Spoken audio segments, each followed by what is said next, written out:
Tarde al Filo, un programa distinto, dinámico, con la profundidad del análisis político, social y económico.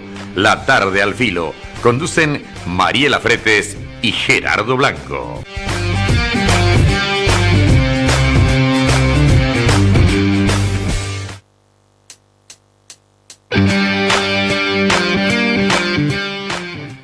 A la audiencia de PDS Radio y TV Digital Online, muy buenas tardes. Son las 13:03 en todo el territorio nacional, 27 grados la temperatura, volvió el calor sorpresivamente, luego de una semana intensa con mucho frío, con mucha información a nivel nacional, sobre todo en el ámbito político, y me acompaña como siempre para desmenuzar esta cuestión mi querida compañera Mariela Fretes. ¿Qué tal, Mariela? ¿Cómo te va? Casi te dije buenos días. Buenas tardes, Yera, de la audiencia. Igual es válido buenos días, porque el día no termina todavía, ¿vos? Sí, bueno. Ajá. Bien. ¿Todo bien? ¿Cómo decís? Con un calorcito agradable. Un calor agradable, Sí. ¿eh? Una temperatura primaveral, Sí. casi veraniega, Así después de mismo. este frío intenso que Igual yo tuvimos. me puse mi saquito. Ajá. Ya. Vine un poco Está muy producida elegante hoy. la compañera. No, ¿eh? claro, porque hoy vamos a tener un invitado. De lujo. Yo tengo que estar a la altura de las circunstancias. Les vamos adelantando a la audiencia Claro. que tenemos un invitado de lujo, y más todavía cuando se trata del ámbito del análisis político, es un invitado de lujo, como se diría, ¿no? Sí, Gerald. Ajá. ¿Podemos decir ya quién viene hoy? Sí, adelante. Hoy viene Hugo Estigarribia. Nada más y nada menos Sí. que el abogado y constitucionalista y conocido analista político Hugo Estigarribia. En su momento ocupó la banca de la Cámara de Senadores. Sí, y esperado porque hace Claro. rato que queríamos tener un invitado de esta envergadura y Exactamente. hoy viene Hugo Estigarribia. De hecho que le insistimos bastante porque es un tipo muy Claro, ocupado sí. y nos dio el sí. Muy Me rique- dio el sí esta semana. Te dio el sí. Por Al lo fin- menos él me al da el fin sí, te dio pero el sí. otros por ahí no me dan. Y van a seguir esperando los demás. Y yo creo que sí. Ese- Bueno, Gerald, Bueno. como decís, una semana ajetreada. Y también una semana muy especial para los olimpistas, Sí, por sobre todo. Gerard. Yo tengo que reconocer, yo soy de la vereda de enfrente, como ustedes ya saben, pero tengo que reconocer que fue una semana muy especial para Sí, el una- público decano. ¿eh? Claro, el sábado pasado cumplimos 118 años de aniversario. Claro, de fundación del club. Sí, así mismo. Y ayer, 31 de julio, Se cumplieron 18 años de la conquista de la tercera Copa Libertadores. sí, Gerard, así mismo, un 31 de julio del 2002, Ajá. en el mismísimo estadio Pacaembu. En San Pablo. Sí, ante 40.000 personas, Olimpia venció 2-1 al Sao Caetano. El Sao Caetano. Sí, Sao Caetano. Vos sabés que hasta a esas alturas, Sí. el Sao Caetano era un equipo completamente desconocido, ¿eh? Porque Pero no, llegó a llegó esas y distancias. y justamente- con un grande Olimpia Claro, encima. y justamente por eso te digo que llamaba mucho la atención en ese momento, ya para el año 2002, que un equipo como el Sao Caetano, Sí. que no es un equipo tradicional del fútbol brasileño, Sí. llegara a la final de la Copa Libertadores. Contra un grande encima. Bueno, Bueno. y en ese partido igualó la serie 2-1. Sí, y- recordemos que sí, el partido de ida se jugó en Asunción Acá. y Olimpia había perdido por 1-0. sí.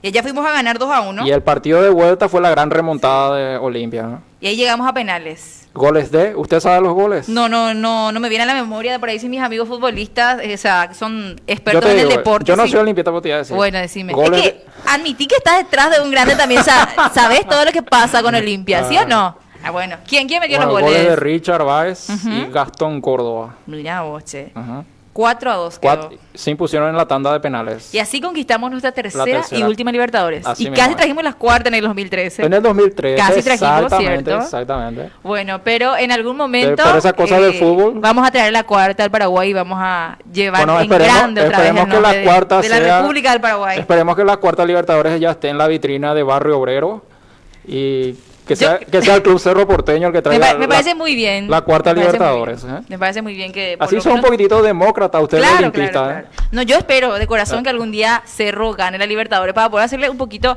más feliz a sus hinchas, ¿verdad? esperamos Por más hacer- de que ustedes no viven luego de triunfos.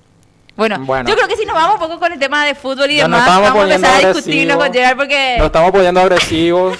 Ya estamos entrando en un terreno Bueno, peligroso. Gerard, terminó Julio. Sí. Terminó, se fue ayer Julio, ya subieron un avión. Fue un mes muy especial, Mariela. Sí, ¿eh? Gerard. En todo sentido. Fue un mes donde los números ascendieron en cuanto al COVID. Exactamente. Se duplicó inclusive la cantidad de muertos. Lamentablemente. Sí, Gerald. Y Alto Paraná tuvo que volver a la fase Sí, cero tuvo de que la volver. cuarentena. Sí, Gerald, totalmente. Todos estos desmanes, Mariela, todas estas manifestaciones que se produjeron a raíz de la vuelta a la fase 0, no cayó nada bien en la población esteña, y más aún en el sector comercial, donde se realizaron todos estos ataques vandálicos, estas manifestaciones en contra de la medida del gobierno, ¿no? Sí. Ellos retornaron a fase 0, Así pero en mismo. realidad ahora están como en fase 0, 2 puntos, no sé qué. Sí. No están en fase 0, que digamos, porque siguen trabajando, sí con algunas restricciones. De hecho, ¿verdad? llegaron a un acuerdo con el Sí. gobierno, justamente para que la economía no esté totalmente paralizada, o sea, que la gente vuelva a sus lugares de trabajo, pueda volver a salir a trabajar, y llegaron a un acuerdo con el Sí. gobierno en que las actividades laborales serían desde las 5 de la mañana hasta las 5 de la tarde. Sí, Gerald. Totalmente, porque se reunieron, el jueves fue la reunión, a las Sí. 9 de la mañana se estuvieron reuniendo las autoridades Mazzoleni, Euclides, los del departamento de Alto Así Paraná mismo, y así mismo es. intendente de Ciudad del Este. Ajá. Y llegaron a esa conclusión, ¿verdad? Menos mal, porque o si no el estallido Iba a ser peor. iba a ser peor, ¿verdad? Sí. Porque por más de que la situación en cuanto a camas y demás no esté bueno, ¿verdad? Hay una sociedad que necesita volver a mover su economía, Claro. necesita mover de vuelta el negocio para poder subsistir, porque esto ya fue Totalmente. demasiado largo ya, Gerald, como Totalmente. Y mucho dice Mariela que esta vuelta a la cuarentena Sí. es un fracaso del gobierno. para... Sí, Es un fracaso. Y yo soy de esa tesitura también, ¿sabes por qué? Porque el gobierno a nosotros nos encerró por 4 meses, a partir de marzo, ¿verdad? Nos encerró por 4 meses a la población. Bueno, fuimos al confinamiento, nos confinamos todos y el pueblo cumplió. Sí. La ciudadanía cumplió sí. con creces esa medida, ¿verdad? Vino el crédito de los 1.600 millones de dólares, muy cuestionados. Después vinieron los casos de corrupción que rondaron dentro del Ministerio de Salud. Y yo lo que siempre me pregunto, Mariela, y siempre así siempre en entornos familiares debatimos, Sí. ¿por qué Mazzoleni no utilizó esos fondos, esos 100 millones de dólares, para poner en condiciones el sistema sanitario, Mariela? Y evitar toda esta catástrofe. Es lo que siempre nos preguntamos. Claro, ¿Por qué Gerald. solo se ejecutó el 4% de un crédito en blanco, o sea, de un cheque en blanco que tuvo el Ministerio de Salud? Y muchos dirán, bueno, 100 millones de dólares no es mucho. Y bueno, no es mucho. Pero algo ya se podía hacer para paliar esta paupérrima situación en que se encuentra el sistema de salud del país. ¿Qué opinas al respecto? Ayer Gerald, el ministro Julio Mazzoleni en Sí. conferencia dijo que el sistema de salud no estaba colapsado todavía. Ujú. Reportó que el 64.3% de las camas de terapia intensiva están ocupadas. Ujú. Pero sobre todo, de verdad, en Alto Paraná hay un 90% realmente. Sí. Eso fueron lo que dijeron las autoridades. 90 a 95% de las camas ya estaban ocupadas. Ocupadas. 2 camas sobraban disponibles. Entonces, por eso es lo que se tomó esa medida, ¿verdad? Claro. Y respecto a esto fue lo que salió a decir el ministro, ¿verdad? Que ayer dijo eso, ¿verdad? Que se va a quintuplicar las camas de Ajá, terapia terapia intensiva intensiva. en Alto Paraná. Eso fue lo que prometió, por lo menos, ¿verdad? Porque dijo nomás que del total de las camas hay un 35,8% ocupada de las camas generales y el 64,3% de las camas de terapia intensiva. Eso es incluye pacientes con COVID y también con otros problemas. O sea, Claro. realmente nuestras camas no son ocupadas con pacientes por COVID, Claro, ¿verdad? sí, sino sí. sino que por otras enfermedades. Así mismo es. Pero es como decís, ¿verdad? Evidentemente no tenemos camas suficientes Ujú. y por más de que muchos digan, ¿verdad? Que la cama, que realmente lo que hay que trabajar mucho es en prevención y en cuidarnos, no solo en tratar de prever que los pacientes lleguen allá en terapia intensiva. Tiene que haber, porque puede pasar, Claro. puede pasar. Pues imagínate ¿entendés? que ya estamos llegando a los 5.000 casos confirmados, Mariela. Sí, Ya hay algo así como más de 40 muertos. sí. Y esta meseta, la meseta de que tanto se habló, tiende a ampliarse. Claro. Incluso muchos especialistas como el doctor Antonio Arbo, exministro de Salud, durante el gobierno de Franco, decía que el pico, viste que siempre se habló del pico, o sea, al tope que llegaría el COVID, el tope de infectados que llegaría el COVID, recién se daría en agosto. Pero esperemos que ese famoso pico nunca llegue, Mariela. Ojalá, Gerald. Ujú. ¿verdad? También es preocupante Alto Paraná porque Claro. el 40% de los casos son de ahí. Sí, Entonces, exactamente. Y 33% de esos 40% son casos activos. Entonces Ajá. es preocupante, ¿verdad? Entendemos que Alto Paraná es una zona fronteriza, de hecho que el gobierno admite que Sí. siempre fue una preocupación Alto Paraná Claro. y hoy lo es mucho más, ¿verdad? Porque los números saltan de ahí más que nada. Sí. El miércoles a la noche Ajá. fueron 107 casos confirmados de ahí. 107 casos, Sin imagínate. nexo. Sí. Jueves a la noche creo que fue, Sí. de un solo Departamento. ciudad, en este Una caso sola la Ciudad ciudad. del Este. Sí. Entonces preocupan mucho esos números, Gerald, Ajá. porque Claro que preocupan, es preocupante. porque por sobre todo están en una zona fronteriza, ¿verdad? Ujú. Pero la ayuda por lo menos va a llegar. Sí. Una ayuda que no va a ser la solución, como un ¿verdad? paliativo. Un paliativo. ¿verdad? Sí. Se aprobó en el Congreso, primero en Ajá. senadores, Senadores. después en diputados. Y también el presidente dijo que iba a vetar, de hecho vetó ya. Ujú. Entonces, por lo menos va a llevar Puigdemont a ellos. Sí. Ayer en diputados se trató de ese tema, Gerald, Ujú. a la mañana. Y unas discusiones para mí necesarias, alargaron toda la Como cuestión. siempre, sí, como siempre. Como siempre. para volver, ¿verdad?, a quejarse de lo mismo ellos, Ujú, ¿verdad? ujú. Pero por lo menos sí, ya se aprobó. Ya se aprobó y bueno, la gente va a tener ese 500.000 que no va a ser la solución porque eso sabemos que no es nada, Gerald. No, ¿verdad? 500.000 guaraníes se acaban en un mes. Sí. Para mí que Se en acaban 15 un- días, dependiendo Sí, de qué claro. cantidad de gente tengas en tu casa, ¿verdad? Porque- Imagínate si es una familia de 5 personas. Sí. ¿Y cómo haces para sobrevivir con 500.000 guaraníes? Sí. Y son todas estas cuestiones que no cierran, Mariela, no cierran para nada. Y ahí es donde vemos la fragilidad del gobierno, ¿no? Sí, Gerald, y respecto a este tema, ¿verdad? Hoy a la O mañana la también. incompetencia directamente. Para mí es una incompetencia total. Yo le estaba escuchando hoy a un concejal de Ciudad del Este hablando Ajá. en un medio local de acá de Asunción. Y estaba expresando él que el 90% de la población se dedica al comercio, ¿verdad? Claro. Comercio formal e informal. Sí. Y por más de que ellos estén trabajando hoy, por más de que nosotros se nos esté permitiendo trabajar, el movimiento comercial no es el mismo de antes. Ni acá ni allá, No. mucho menos, dice. Ciudad ¿verdad? del Este literalmente está muerta, Mariela. Sí, Está claro. Porque la muerta. mayoría de sus compradores venían de la frontera. No era Claro. que nosotros le compramos de ellos. Claro. Van también de Asunción a comprar la gente. Los brasileños, pero- los argentinos. Sí, claro. Todos los de venían la- del extranjero. Los de demás nacionalidades. Entonces, por eso también lo que le fue un poco chocante a los esteños, ¿verdad? Claro. La decisión de fase cero en principio, así, ¿verdad? Que vuelva a fase Sí. cero sin medidas así paliativas para ellas al principio. Porque después recién se hizo la reunión, después de lo que ocurrió, ¿verdad? Sí. Entonces, se les entiende por ese lado, Gerard, porque que te digan otra vez que vas a volver a fase Claro, cero. claro que se Y entiende. de la nada, siendo que ya están luego golpeados, de que ya no tienen Claro. el mismo ingreso que tenían antes, es algo fuerte para Exactamente. ellos mismos. Queremos escuchar lo que la gente opina también. Le recordamos, Gerard, que nos pueden seguir en Facebook como Ajá. PDS Radio TV Online, en Twitter como PDS-radio y en Instagram como PDS Radio TV. También estamos en YouTube, de por ahí Ajá. si ahora pueden ver el programa hasta la mitad nomás y después quieren ver la grabación, pueden ver en PDS Digital en YouTube. Pueden buscar y ver la grabación del programa. Y también tenemos nuestro WhatsApp, que es el 0972-308-618.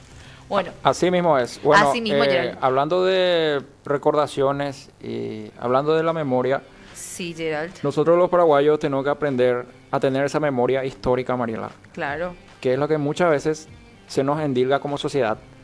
Y tenemos que reconocer que somos una sociedad frágil en materia de memoria histórica. Sí. Un día como hoy, del año 2004, se produjo nada más y nada menos que la mayor tragedia civil en la historia de la República del Paraguay. Así mismo, Gerald, el Ucabolaños. La muerte de 400 personas en el famoso supermercado Ucabolaños de la zona de Trinidad, de Asunción. Y fue algo tan doloroso, Mariela. Fue algo que dejó huella en la sociedad paraguaya. Pero una vez más tenemos que decir que la justicia no estuvo a la altura de las circunstancias.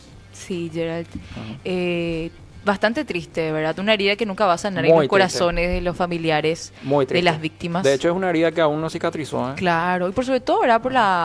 Para la gente, porque no consideran justo toda la sentencia, o sea, todos los años que se les condenó a los principales responsables de todo La esto. familia Paiva. Así mismo, Los Gerald. propietarios, los que fueron los propietarios de la cadena de Porque la supermercados. pena máxima la tuvo Juan Pío Paiva, de Ujú. 12 años nada más. Su Ujú. hijo Víctor Daniel Paiva solamente 10 años. Ujú. ¿Verdad? Para esa cantidad de muertos fue una bofetada, Gerald. Pero totalmente, es una falta de respeto a todas las toda víctimas. esa gente, ¿verdad? A todas las víctimas. Lastimosamente. Vos sabés que yo me acuerdo Sí. cuando era un poquitito más joven Sí, y se transmitió en vivo el primer juicio Sí. y se hizo en el Polideportivo Sol de América. sí, Gerald. Y me acuerdo que la lectura de la sentencia ya fue ya fue un disparate. Porque creo que en la primera sentencia le dieron a los Paivas 5 años de Sí. cárcel. Y eso causó una indignación tremenda en las víctimas y en los familiares de los fallecidos. Sí, Gerald, y después inclusive Juan Pío Paiva tuvo libertad condicional en el 2014 eso. Y en el 2018, en junio, él cumplió su condena de 12 años al cual él fue condenado. 12 años, imagínate, 12 años, Mariela. nada. 12 años. Mínimo tenía que haber ido 25 a 30 años. Totalmente. ¿verdad? Pena máxima. Sí, Gerald. 400 muertos. Y vos sabés lo que es 400 muertos, Mariela. Que mueran 400 personas en un local. Es horrible. Yo no me imagino lo que es. Sí, Gerald. Yo conocí a mucha gente en estos años ya, ¿verdad? Que vivían por la zona y Ujú. fueron días muy difíciles. Sí. En cada cuadra había fallecidos. Vos sabés que una conocida discoteca sí. enfrente, que hasta hoy día permanece frente al ya ex consumado ya Ahora ya va a supermercado. ser un memorial. Sí, Un memorial. ya. ahora va a ser un memorial. Sí, Se está construyendo se un está memorial construyendo un memorial. a pedido de las víctimas y en Claro. homenaje de las víctimas. Esa discoteca que estaba enfrente del supermercado se llenó de cadáveres, Mariela. Sí, Gerald. Se llenó de cadáveres. Increíble. 16 años. 16 años de la tragedia. aquel triste día. Episodio. Yo era chiquita todavía Para la cuando historia eso. del país. Me Yo acuerdo, también. me acuerdo. Yo tenía 16 años. Me acuerdo muy bien. Yo estaba Sí. viendo la mañana de cada día y ¿En le serio? veía a Mario Ferreira y a Yolanda Park transmitiendo las noticias. Yo veía un programa deportivo que se llamaba Y- Confidencial, Sí. que conducía Arturo Rubín. Sí, sí, sí. Y vos sabes que cortan el enlace en vivo y ya empiezan a mostrar el humo, el incendio del Y supermercado. de hecho tengo un conocido que también trabajaba en un medio de prensa, en una radio también de ahí, dijo ¿En que serio? ese día se le convocó a todos los periodistas, ya sea Ajá. del área de deportes, todos para enfocarse en ese tema, ¿verdad? Que era el Cuavo Bolaños, que acaparó ese Claro, día. como era de esperarse. Claro, Gerald. Bueno, estén donde estén, las víctimas espero que estén descansando en paz. Así Porque mismo consuelo es. para los familiares acá obviamente no va a haber, porque Claro. justicia, verdad, real no hubo. No hubo. Para mi criterio, por ejemplo, por los pocos No. años que hubo. No, Que fueron a la cárcel, por sobre una todo. falta total de respeto a todas las víctimas y la justicia otra vez en deuda con la sociedad paraguaya. Gerald, ¿te parece que para... Son las 13:20, sí, 28 así grados mismo. la temperatura. Se me pasó un poco hace rato que estábamos hablando de COVID, ¿verdad? Ajá. Leer el tema de las cifras del informe de ayer. El último informe, el último ¿verdad? reporte del Ministerio de Salud Sí, así mismo. con respecto al Ayer COVID. se procesaron 2.249 muestras, Ajá. 131 dieron positivos, Ajá. 69 contactos, 20 del exterior y 42 sin nexo. Todos están en aislamiento, obviamente. Ajá. También se informó 2 fallecimientos. 2 fallecimientos. 2 fallecimientos. Ahora mismo hay 52 internados, Gerald. 52 Y internados. 11 en terapia intensiva. ¿Te acuerdas que antes 2 nomás había? Sí, sí. Entonces, Y eso fue lo que pero fue- este mes de julio hubo el movimiento total luego y Claro. era de esperarse estos aumentos de Fue cifras, ascendiendo. ¿no? Claro. Hay 298 recuperados. Y así en total se suman 3.548 recuperados. Por lo menos, como un consuelo, podemos decir que los recuperados Hay muchos. están a la par casi de los Escucha, porque contagiados. hay 5.338 confirmados y Sí. hay 3.548 recuperados. O sea, más de la mitad. Más de la Más mitad. de la mitad de los contagiados. Así mismo, Gerald. Entonces tenemos 49 fallecidos por el momento. Según el Ministerio de Salud, un 37% de estas cifras son mujeres, ¿verdad? Ajá. El 63% son hombres. Ajá. Eso es lo que tenemos en cuanto a... Estaba leyendo un poco la página del Ministerio, ¿verdad? Te voy a decir un poco los números de contactos, Ok, Gerald, adelante. de contagiados a nivel Adelante. país. A nivel Bueno, país. En Ciudad del Este, este es el más alto prácticamente. Ujú. Bueno, tiene 1.557 casos. Bueno. Después, Solamente Ciudad del Este solamente Ciudad tiene del Este. 1553. Camburetá tiene Qué 2. bárbaro. Camburetá tiene 2. Humaitá tiene 3. Ujú. Acá también empezamos ya con una cantidad elevada. San Lorenzo tiene 179 casos. Lambaré tiene 112 también. Ojo tiene- con eso, Mariela, porque acá en el departamento central están creciendo también los casos. Están creciendo también. Y de hecho, en la municipalidad de Limpio. Yo soy oriundo de la ciudad de Sí, Limpio. sí, Y sí. quiero contar a la ciudadanía que ayer se produjo un caso de COVID positivo en la sede de la municipalidad de Limpio. Sí. Y que por esa razón procedieron al cierre parcial de las actividades administrativas en dicho municipio, Sí. por el lapso de 6 días. Y en Luque tenemos 168 casos. En Fernando de la Mora tenemos 83. Bueno, tenemos en Loma Plata 1, en Filadelfia 1 y dejo como último Tener los datos de Asunción. Asunción. Por eso te digo último, que es, también tenemos 519. Somos los que estamos 519. detrás de Ciudad del Este. Porque Ciudad del Este tiene 1557 y Primero nosotros está Ciudad tenemos... del Este. Sí, Segundo está Asunción. y tercero está el Departamento Central. está Departamento Central. Así mismo, Gerald. Tenemos que cuidarnos mucho. Sí, claro. Ya no podemos quedarnos en nuestras casas. Tenemos que salir a trabajar, tenemos que salir Obviamente. a hacer Pero siempre- lo que nos toca ya, ¿verdad? Porque ya se Claro. liberaron las misas, ya se liberaron los restaurantes y demás. Pero que lo hagamos con responsabilidad, por sobre todo. Sigamos usando mucho el tapabocas claro, cumpliendo y con lavándonos todo- las manos. con todos los protocolos sanitarios.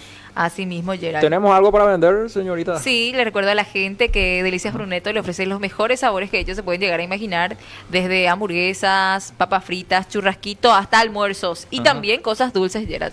Sus pedidos pueden hacer al 0985 90 80 17. También está Servicios Contables José Raúl, de por ahí. Ajá. De por ahí si necesitan a alguien que les lleve su contabilidad, Claro. lo puede hacer. Entonces, ellos hacen licitaciones, inclusive, Gerald, ¿verdad? Le pueden contactar al 0994-282-147. Están en Fernando de la Mora, zona sur, Zona sur. Mangoré, Casi Libertad. Bueno, Bueno, Gerald. ¿te parece bien si hacemos la primera pausa del programa? Sí, Gerald, claro que sí. Y retornamos con la tarde del filo. Dale.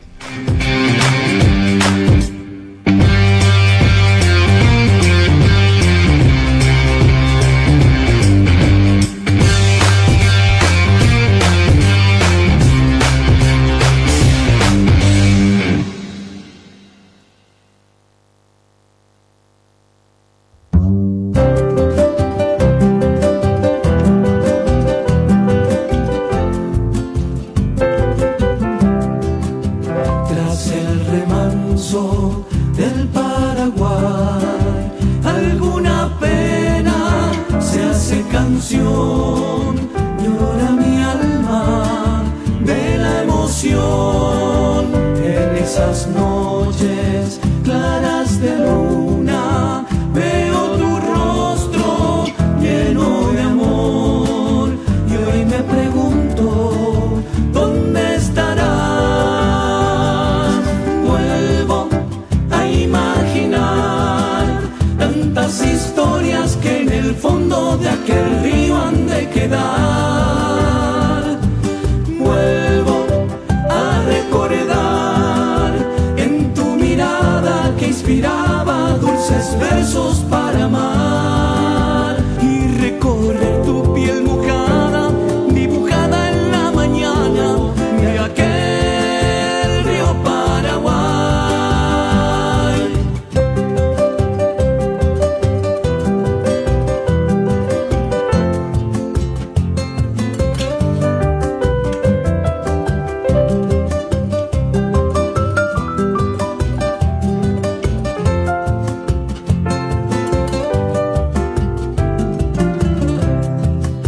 Tantas historias en mi memoria, corren sus aguas, duendes de amor que me inspiraron esta canción.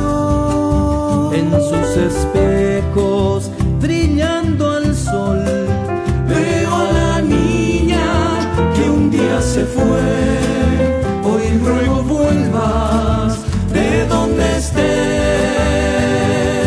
Vuelvo a imaginar tantas historias que en el fondo de aquel río han de quedar. Vuelvo a recordar en tu mirada que inspiraba dulces versos para amar y recorrer tu piel mojada, dibujada en la mañana de aquel río Paraguay.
los dos fuimos amantes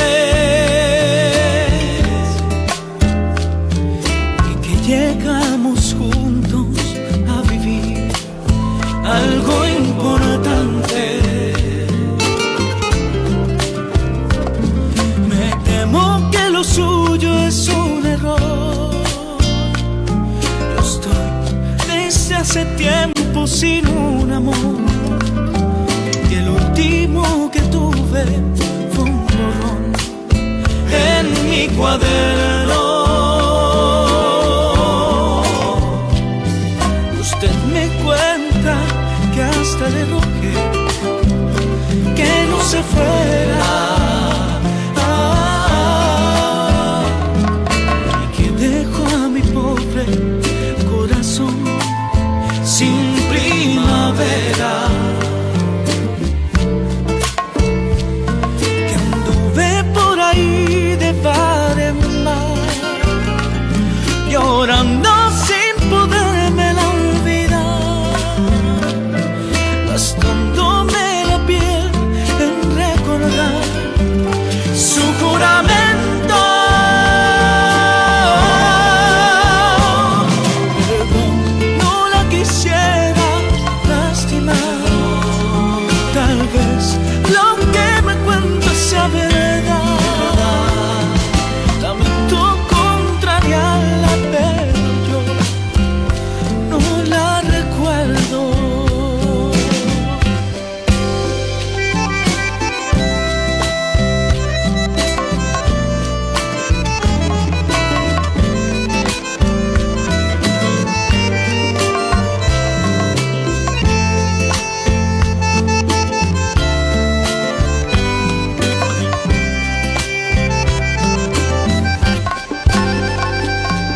Usted me cuenta que hasta le rogué que no se fuera, que dejó a mi pobre corazón sin primavera. Que anduve por ahí de bar en bar, llorando sin poderme la olvidar. DASA, consultora jurídico-ambiental, sigue presentando La Tarde al Filo por PDS Radio y TV Online, un medio que busca justicia en la justicia.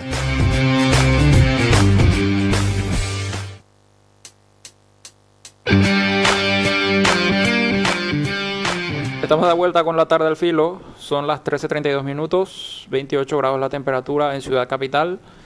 Y Mariela. 1 de agosto hoy Sí, será el día así del mismo es. carrulín. El famoso carrulín. Y para que vean qué eficiente soy yo, inclusive le traje carrulín acá a mi sonidista y a mi querido compañero. El tradicional Carrulín. y folclórico Sí. carrulín, que se festeja Hecho de ruda caña y limón. limón. Para espantar las malas vibras según nuestra costumbre. ¿Usted ya ¿verdad? probó? No, yo estoy esperando. Yo todavía no probé, Pero ¿eh? acá se ve, parece que alguien probó. No sé si probó Y Matthew. puede ser que sea porque, nuestro operador, ¿eh? Yo si llego a probar voy a entrar al aire entonada. Y no les conviene que yo entre entonada, menos hoy que tenemos invitados, ¿verdad? Entonada o en knockout en todo caso. Y entonces yo voy a esperar a que termine el programa y ahí le meto los 7 traguitos tradicionales. Me Porque, parece muy bien, ¿eh? Sí, para espantar la mala vibra. Y de paso Gerald. nos acoplamos nosotros a ese ritual. Sí, Gerald. Bueno. Sin abusar. Y Euclides también, respecto a este tema, Ajá. Euclides dijo que no abusen con el tema del carrulín Claro. porque van a haber controles. Así van que, a haber muchachos, controles. no abusen con el carrulín porque por ahí Euclides con sus funcionarios les agarra y les mete multita. Bueno, Bueno, un caso que un nuevo escándalo se produjo en el interior del gobierno, Mariela. sí. Un caso de corrupción y otra vez tuvo como protagonista el ministro de Agricultura, Rodolfo Friedman, el ex gobernador del departamento de Guairá, que según las publicaciones periodísticas, todo esto a raíz de una investigación periodística de un conocido canal y de un conocido programa, nada más y nada menos que él se apoderaba de las licitaciones que tenían que ver con el almuerzo escolar del departamento de Guairá, ¿no? Sí, Gerald. esta empresa estaba ligada a Rodolfo Friedman. Ajá. Y actuaba como proveedora de almuerzo escolar. Claro. De las distintas instituciones del cuarto departamento, ¿verdad? Ujú. Cuando él era gobernador. Gobernador. Entonces, Hugo Alexander Torales Viveros, Ujú. quien aparecía como representante legal Sí. y firmaba los contratos con el propio Friedman, Sí, sí. trabajaba en ese entonces con él, ¿verdad? Ujú. En esta empresa. Lo que sí que Gerald, según los audios filtrados y demás también, como decís vos, se escuchaba que ellos estaban negociando prácticamente las Claro. ganancias, Gerald. Eso es lo que se escucha en el Sí, audio, lo que se fue escucha en el audio. viralizado, ¿no? O sea, Sí. el audio filtrado. La empresa esa fue creada originalmente por el ahora diputado Ever Noguera, alias Ah. el rey de las licitaciones, luego Gerald. Quien en el 2016, cuando iba a lanzarse a la arena política, vendió todas sus acciones a Torales. ¿Y cuál era el modus operandi, Mariela? O sea, ¿cuál era el mecanismo ahí entre Friedman y la citada empresa para ganar las licitaciones? Y Gerald, y ellos quitaban parte de la ganancia. Te explico. Sí. Según las declaraciones de Hugo, Ajá. ¿verdad? De Hugo Torales, que te dije, Ajá. aseguró que el político aportó 1.700 millones, Ah. con O sea, la condición Friedman de que... aportaba Sí, 1.700 millones Exactamente. de su bolsillo. y ese 80% de ese 1.700 millones, del 80%, Ajá. serían para él, ¿entendés? ¿Para quién? Para Friedman. Para Friedman. Para Friedman. Sí. Y luego le dio los contratos del almuerzo escolar. Y a cambio de eso, la mencionada empresa se quedaba con todos los contratos del almuerzo escolar. Sí, Gerald. Se desviaba prácticamente. Claro, exactamente. Bueno, Increíble, Gerald, porque almuerzo escolar. la verdad que hay que ser Criaturas, bastante miserables en esta vida para arrebatarles el almuerzo escolar a los niños y niñas, ¿no? Sí, Gerald. De instituciones educativas. Bueno, de hecho que la corrupción ha calado tan hondo en nuestra sociedad, Mariela, que Sí. parecía ser que ya no les interesa más nada, ni de quién se trata, ni de quiénes son las víctimas o los perjudicados, con tal de cometer ese latrocinio, ¿no? Sí, Gerald. Y acá lo que cabe preguntarnos, más allá de que Friedman hizo una conferencia de prensa impresentable esta semana, Ujú. junto con su representante legal, junto con su abogado, diciendo que iban a querellar a los medios de comunicación. O sea, para mí es un disparate. O sea, eso no tiene ni pie, no tiene sustento, Sí, no Gerald. tiene ningún sustento. Y acá lo que vale mencionar es que ¿qué va a hacer Marito con Friedman? ¿Lo va a mantener en el cargo o lo va a destituir?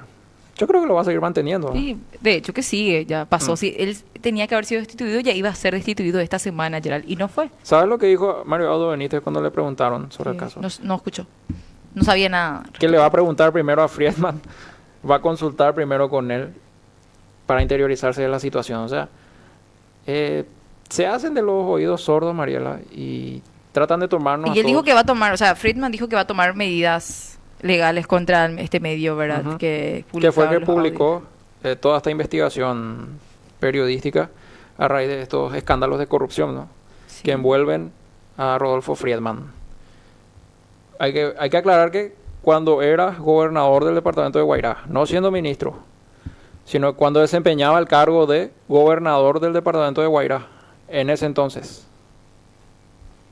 Qué locura, Gerald, porque ahora también me pasaron algo.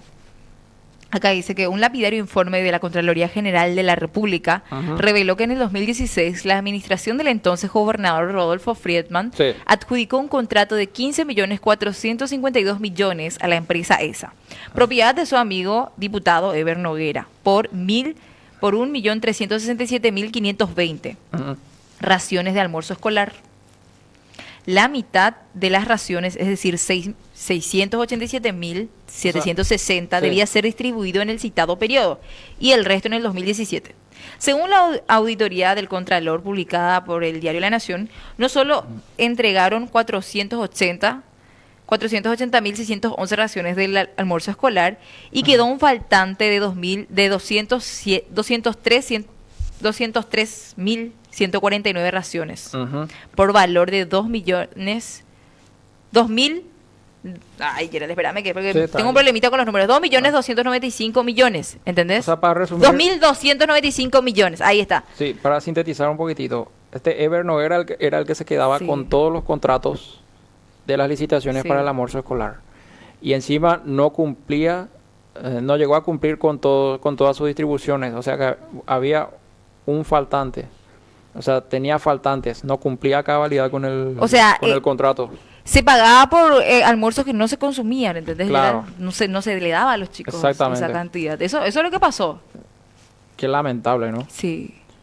Qué lamentable cómo se juega con las esperanzas de los niños. Vos sabés que muchos niños acuden a la escuela, Mariela, solamente para almorzar. Sí, Gerald, porque Eso es lo más triste. tenés razón. Solamente. Por sobre todo la zona del interior del país, ¿verdad? Totalmente. Porque ahí lo que hay mucha pobreza, Gerald. Por eso lo que estos actos son deleznables y son miserables. Porque le están arrebatando lo más básico y lo más Claro. esencial a los niños. Totalmente, Gerald, porque cuando se trata de almuerzo escolar, se Claro. trata de niños y Es un tema muy sensible. y es muy ruin negociar con a costa es de repugnante. niños, ¿verdad? Repugnante. Es feo, muy feo. Y una vez más, nuestro presidente no se manifiesta respecto al tema, Gerald. No dijo nada. No O sea, dijo prácticamente absolutamente nada. guardó silencio. Todo va a seguir igual. Friedman va a seguir en el cargo. Así Y bueno. mismo, Gerald. Le recordamos a la audiencia también que Delicias Brunetos tiene Ujú. los mejores sabores que se puede llegar a imaginar, desde hamburguesas, lomitos, churrasquitos, hasta almuerzos y cosas dulces. Se pueden contactar con Delicias Brunetos al 098-4801-529. Ajá. Bueno, mientras aguardamos la presencia de Hugo Estigarribia. Sí, Gerald. Otro caso que muy comentado en la semana, Mariela, Sí. que tiene que ver con el yerno de nada más y nada menos del expresidente de la Sí. República, Fernando Lugo, que ahora es acusado por enriquecimiento ilícito. Sí, Gerald. Increíble cómo subir su patrimonio también. Así mismo es. Dice, el tipo en el año 2016 solamente ganaba sueldo mínimo y ahora resulta que tiene nada más y nada menos que propiedades como departamentos en la capital. Sí. Y eso, Mariela, o sea, ¿cómo puede ser que de la noche a la mañana estos personajes incrementen su patrimonio de una manera sustancial, ¿no? Sí. De una manera así ascendente. Es una locura, Gerald. Ahí se sale el querido Matthew a recibirle a nuestro Ya está llegando invitado. nuestro invitado. Sí, del por eso es que día. me desconcentro, miro un poco acá. Sí, sí, no. Es que acá hay cámaras también, Gerald. Claro. Y yo soy muy desatenta, miro nomás a los costados. Pero dándole seguimiento a este caso que Sí. decís, ¿verdad? Sí, sí. El enriquecimiento también de esta persona, Ujú. de ser un simple... Un simple funcionario. ¿Qué tal, doctor? Hola. ¿Cómo le va?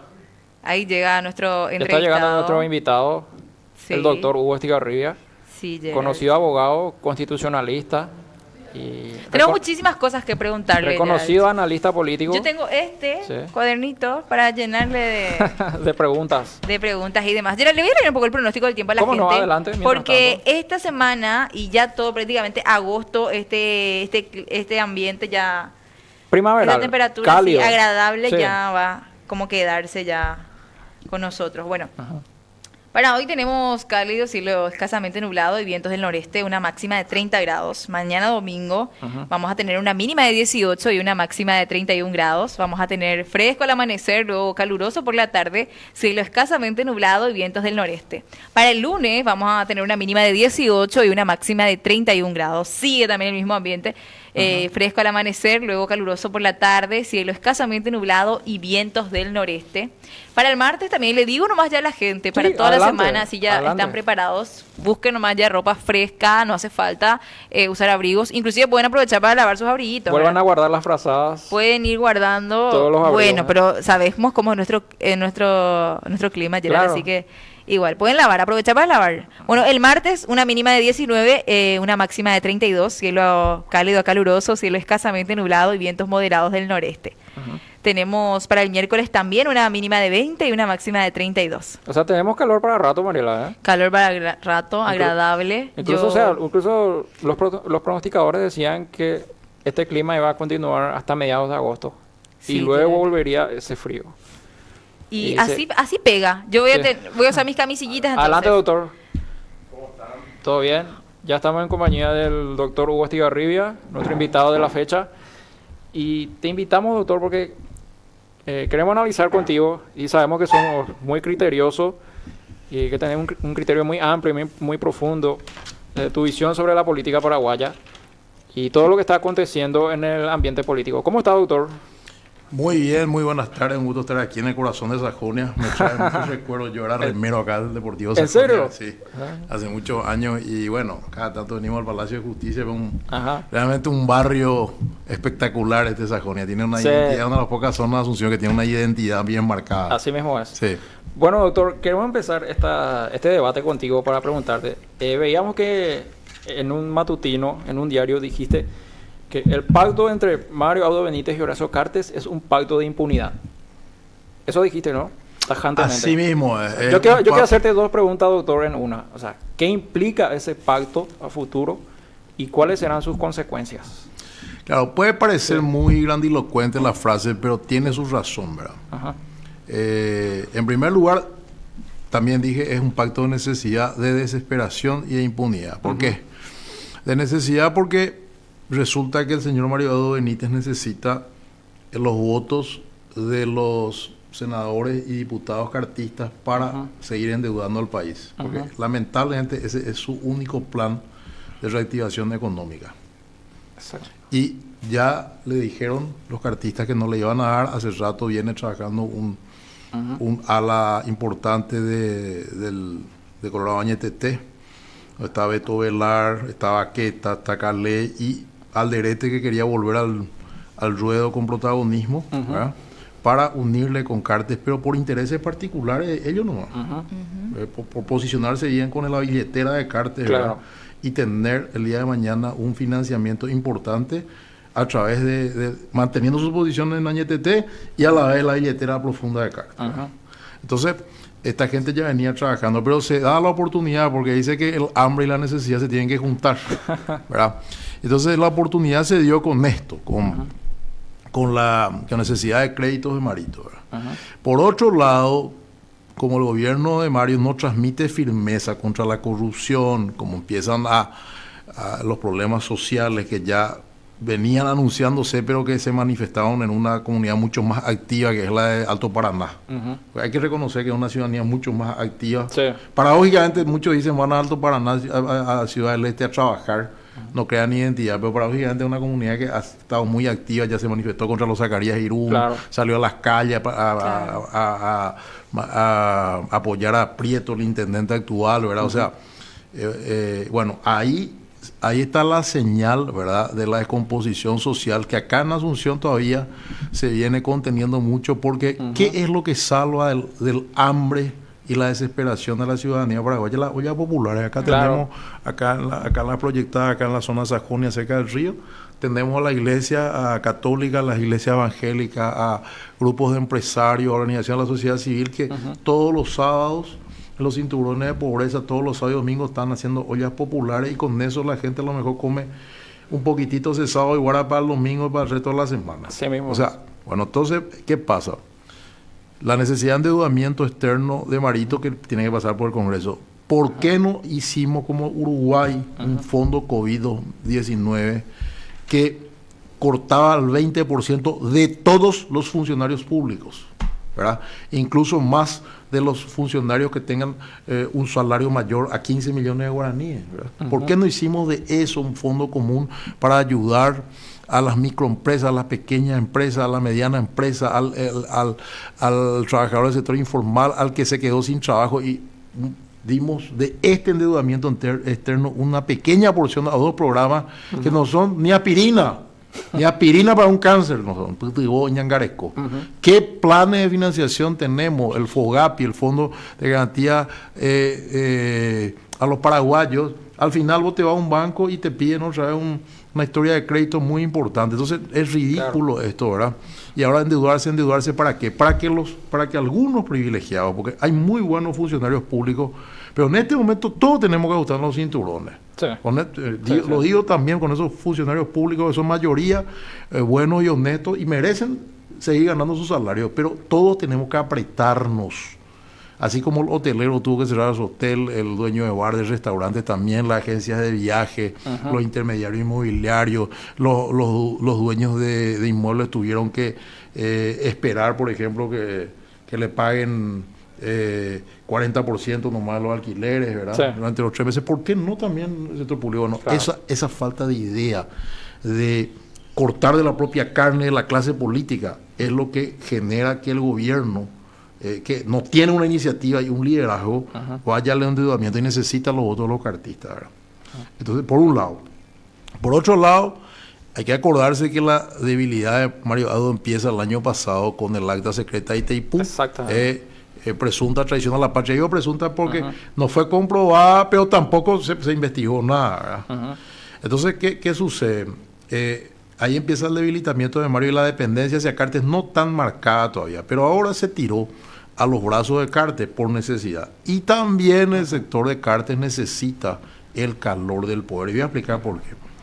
Porque los gobernadores del cartismo, que fueron los que aparecieron en la foto, Sí. ellos son los que necesitan que el gobierno central le desembolse los fondos. Porque Claro. ellos son representantes por ejecutivo electos por el pueblo en su departamento. O sea, el Sí. Ministerio de Hacienda es el que le transfiere. Si la caja de Hacienda no le hace fluir el dinero, ellos no reciben, o reciben tarde, o se le objetan algunas cuentas y no se le da el dinero, ellos no pueden ejecutar ese programa. Entonces, Claro. ¿qué sucede? Ahí tenemos una realidad. Si la pelea entre Mario y Cartes persiste, ellos no reciben los fondos. Ten el caso de Baruja, gobernador de Paraguarí, que le estaba llevando a Cartes a su acto. O el número 2, ¿verdad? Acá en el departamento de Chá, que le llevaba a Cartes a su acto. No tenían el bolsillo del Estado que Claro. fluya. Claro. ¿Verdad? Entonces, ellos, el intendente, el gobernador de Irá, Perón y otros eran los más interesados. No así, por ejemplo, el gobernador de Paraná, que es Añetete, que dijo, a mí no me van a imponer candidatura. Los digo, ¿cómo no le van a imponer candidatura allá a pelearse con Zacarías Irún? Hace poco, como perro y gato, lo sacaron prácticamente de la intendencia. Sí. Él apoyó eso. Sí, sí. Y ahora que le obligan a unirse con Zacarías Irún. Entonces, Claro. los más beneficiados son los gobernadores cartistas. Los intendentes de las municipalidades que tiene el cartismo, cuyo flujo de caja mayor se da a través de los fondos del FONACIDE, Claro. de los fondos de la educación y la excelencia, ¿verdad? Que Hacienda, cuando te quiere macanear, te mira con lupa, te frena, no rendiste cuenta, no te damos la plata. O sea, gobernadores e intendentes cartistas tenían esa necesidad, ¿verdad? Y el propio Cartes, ¿por qué? Porque no se sabe qué se negoció en el caso Messer en Brasil. O sea, la delación premiada, que es un mecanismo de contar todo lo que sabes y afectar a los peces gordos, Sí. en Brasil te genera una notable reducción de pena, incluso puede liberar al eventual condenado, ¿verdad? O sea, tener prisión domiciliaria. Bueno, no se sabe si Messer negoció contar todo el presunto manejo de dinero que tuvo con Cartes acá. ¿Y por qué? ¿Por qué le puede interesar eso a Brasil? Hay que recordar que los enemigos de Cartes en Brasil son las multinacionales de tabaco y las empresas tabacaleras brasileñas, porque compiten contra Claro. lo que ellos dicen, productos de contrabando que van de acá. Cartes dice, a mí me compran y allá no pagan impuestos. No, va de contrabando allá. Entonces, ¿qué sucede? Son intereses poderosos que apoyan mucho a las campañas electorales y que a su vez hacen caja de resonancia sobre la justicia. Entonces, Cartes se ve preocupado por eso, evidente, dice que hasta nervioso estuvo. Ahora tiene que declarar por escrito, ¿verdad? Tuvo que plantear una habeas corpus para litigar en libertad, porque eso que hace la taparará los abogados de Cartes acá, ganamos la habeas corpus, es para litigar en libertad, porque la habeas corpus lo que busca es la libertad, Claro. para no tener orden de prisión. No significa que estén ganando el caso, ni mucho menos, ¿verdad? Está siendo indiciado Cartes por haber transferido fondos para fuga de un buscado en Brasil, ¿verdad? Entonces, ¿qué sucede? Sin el calor del poder, sin los votos que se puedan dar para un eventual juramento como senador activo violando la Constitución, que le puede dar Añetete y sus aliados, sin el calor del poder, a lo mejor hasta la justicia empieza a actuar, porque el Ministerio Público está totalmente maniatado. Este prácticamente es igual a la fiscalía de Clotildo Jiménez Benítez en la época de Stroessner. Peor, porque Clotildo estaba dentro de un esquema, ¿verdad? O sea, Sandra Quiñones, una gran decepción, era una mimada de la embajada americana, ahora creo que no quieren saber más nada ni dejarle pasar frente a la vereda, ¿verdad? Entonces, ¿qué sucede? Pacto de necesidad, de desesperación, porque los dos necesitan esto, Marito, para mantenerse tranquilo con todo, con todos los desmanes que se puedan hacer, la falta de liderazgo, los presuntos hechos de corrupción. ¿Y por qué de impunidad? Porque va a quedar impune ¿quién? El gobierno de Mario Ado, porque no va a tener la consecuencia de la sanción, que sería un proceso de juicio político y destitución por juicio político. Entonces queda impune en su mandato hasta el final, haciendo un cerrojo con mayorías coyunturales. ¿Qué es lo que pasó el año pasado con el tema de Itaipú? Exactamente. Entonces, por eso necesidad, desesperación, impunidad. Impunidad para el sector de Cartes, que este gobierno no denuncia nada del gobierno anterior. Por ejemplo, el caso Metrobús. ¿Cuánto dinero se metió en el Metrobús? ¿Cuánto pagó Jiménez Gaona? Esas contrataciones que hicieron, que se publicaron en los diarios, nunca se investigó ni una sola denuncia del ministro Vince, que era un gran crítico del Senado de Jiménez. Ahora no dice más nada, ¿verdad? No dijo nada, no denunció a la Procuraduría, nada. Los únicos que están peleando los juicios de arbitraje. Entonces, impunidad para todos. La aseguradora de compañía de seguro, que todas las empresas que contrataban con el Estado, o una gran parte, parece que tenían que contratar seguro con la empresa de López Moreira. Los negocios de los gerentes de Cartes, la denuncia de Coima contra el ministro Leite que hizo Trapani, etcétera, ¿verdad? O sea, nada de eso no se investiga. Lo de ACEPAR y la actuación del procurador Roberto Moreno, ¿verdad? Allá en ACEPAR y todo lo que se hizo en ACEPAR, ¿qué pasó con ACEPAR, que se le entregó a una empresa, lo de INC, etcétera. ¿Dónde está la investigación? No hay nada de nada. O sea, no hay revisión, no hay denuncia a la fiscalía, no hay nada. Entonces también es impunidad para atrás, impunidad para adelante, impunidad para atrás. Y concluye esta farsa con poner justamente mañana van a salir una declaración de mía en un periódico bastante fuerte, ¿verdad? Ya puse en Facebook una publicación que les voy a pasar. El Partido Colorado parece un barco gobernado por piratas. Fíjense, la Comisión Ejecutiva, que es una comisión delegada de la Junta, pone como vicepresidente primero a Alderete y vicepresidente segundo a Castiglioni. Vamos a analizar la situación de ellos dos. Alderete tuvo que renunciar como director de Itaipú. Si bien no está en la negociación directa del acta secreta, miraba de costado, como dijo Pedro Ferreira, que era su compañero siendo miembro del Consejo de Itaipú. ¿Verdad? Renunció.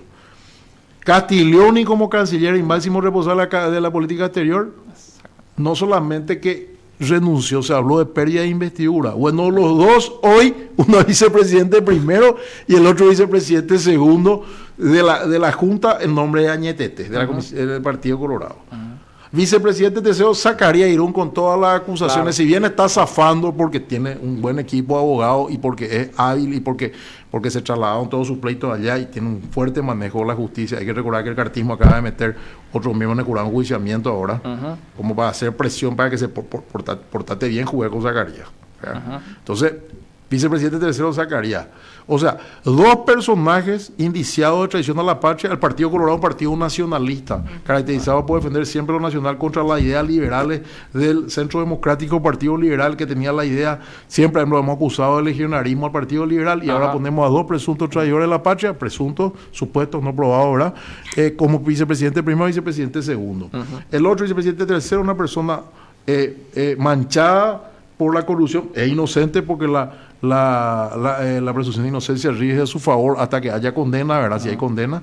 Y presidente del partido, un encuentrista que se candidató por el Encuentro Nacional, no llegó, o sea, hizo Colorado y Colorado por ocasión. Pedro Aleana. Igual que Santiago Peña. Que para seguir siendo ministro de Hacienda, igual que Cartes, que se afilió al Partido Colorado, va a ser candidato. Claro. O sea, entonces es un barco gobernado por piratas.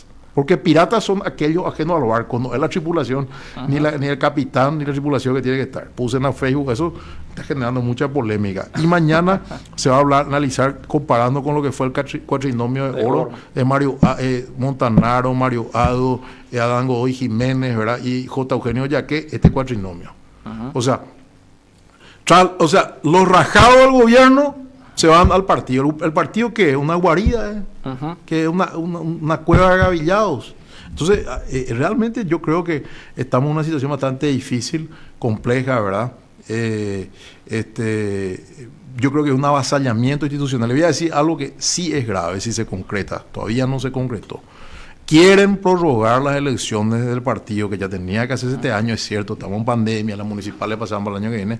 Quieren prorrogar 2022. ¿Por qué 2022? Cuanto antes, cuando se pueda manejar la pandemia, ya sea cuidándonos sin vacuna o con vacuna, se tienen que hacer las elecciones el año que viene. No hay ningún justificativo para extender el mandato de gente que fue elegida por 5 años, para extender por más tiempo. Y eso es grave porque ahí sí ya atentamos contra la voluntad popular, contra la finalización de los mandatos, y el cartismo se instalaría hasta el 2022 en el partido. ¿Y por qué? Si el pueblo le votó por 5 años a esta autoridad, ¿por qué le vamos a mantener por 7 años?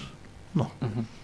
Se podría justificar hasta 9 meses, 8 meses, máximo un año por la pandemia, por la crisis, ¿verdad? Porque no hay aglomeraciones ni nada, pero el ejemplo es el tema de Estados Unidos. Se va a votar en noviembre, es cierto, ellos tienen el voto por correo, y bueno, y tendremos que ajustar la justicia electoral a la situación de la pandemia, ¿verdad? Pero no suspender, prorrogar los mandatos, ¿a santo de qué? Entonces, si se llega a concretar que tienen que llamar a convención, ¿verdad? Y concretar ese plan de robo de la voluntad popular, se está atentando directamente contra la democracia. O sea, se atenta contra la imagen, contra la credibilidad del Partido Colorado, con estas autoridades y con esta pretensión. Y con este pacto se presenta como que todo el Partido Colorado está con ellos. No es cierto. Hay una infinidad de movimientos internos cuyos votos han sido birlados en interna partidaria por los grandes movimientos. No, esto no se puede probar porque te roban en cada mesa que no tenés representante, o tú, casualidad, el vocal del movimiento chico no aparece a las 5 de la mañana, se pone uno de ellos. O tu vocal desaparece al mediodía, o desaparece a las 9 de la mañana, o desaparece a la hora del conteo de votos, o a la hora del conteo de votos mira al cielo. Y así se van haciendo las actas. Y no termina ahí el proceso, en las mesas, y después cuando hay una caja informática, si vos no tenés el conteo ahí, otra vez te roban los votos.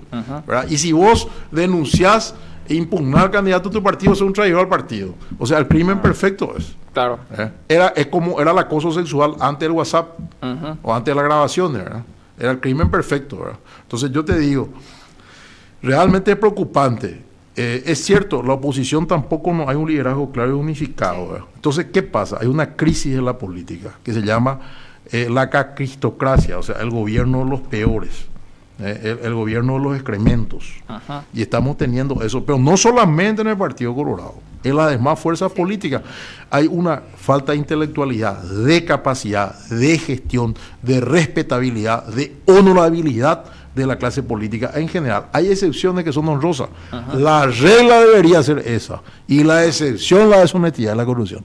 Hoy la regla es la deshonestidad, la corrupción, la mediocridad, y la excepción es la honestidad, la capacidad, el patriotismo. O sea, es bastante grave la situación de la política en Paraguay. Hay que hacer un cambio profundo. Y si nosotros seguimos con una ciudadanía con anomia de romper con esto, no van a poder venir los cambios, porque realmente la que decide hacer la ciudadanía, el paraguayo, cada paraguayo que vota, cada paraguayo que vende su cédula para no votar, porque ¿quién es el que compra la cédula? Chato Apuá de Caguazú, ¿cómo es? Ese dirigente colorado que es Beto Velar estaba tratando de comprar la cédula para que no voten 100, 200, 500 liberales. Ese, venta de cédula, no votan por fanatismo, votan a su puntero, votan a ese que le soluciona los problemas en la escuela, en el centro de salud, pero que no le da los fondos a la educación y la salud para que finalmente ellos tengan mejores condiciones. Bueno, depende del pueblo en el fondo hacer los cambios. Por eso es muy importante el rol de los medios de comunicación, y lamentablemente hay cada vez menos medios de comunicación independientes, porque el poder del dinero, de los auspicios, de los apretes, de los periodistas infiltrados, de los periodistas financiados, silencia muchas voces que serían importantes. Totalmente de acuerdo. Mariela. Hugo, hablamos de la Unidad Colorada y hablamos de Horacio Cartes. ¿Quién es Horacio Cartes dentro de la política? Y de esto te quiero hacer otra pregunta. Y es un mecenas que apareció cuando el Partido Colorado estaba en la llanura, era que con una billetera grande y profunda vino y compró una cantidad de dirigencia, ¿verdad?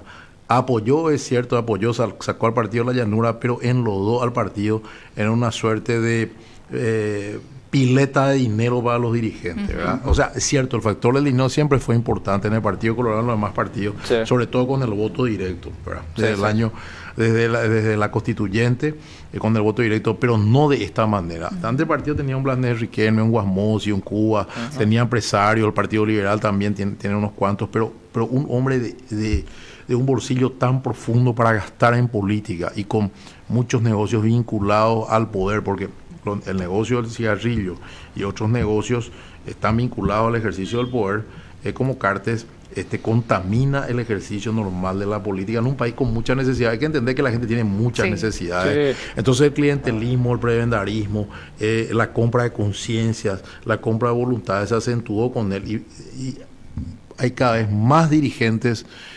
mercenarios, poco patriotas, mercantilistas y cada vez la gente más buena se retira a su actividad o es retirada por estos grupos. Claro. Hugo, y podemos decir que Horacio Cartes es el expresidente con más poder desde la era de la transición.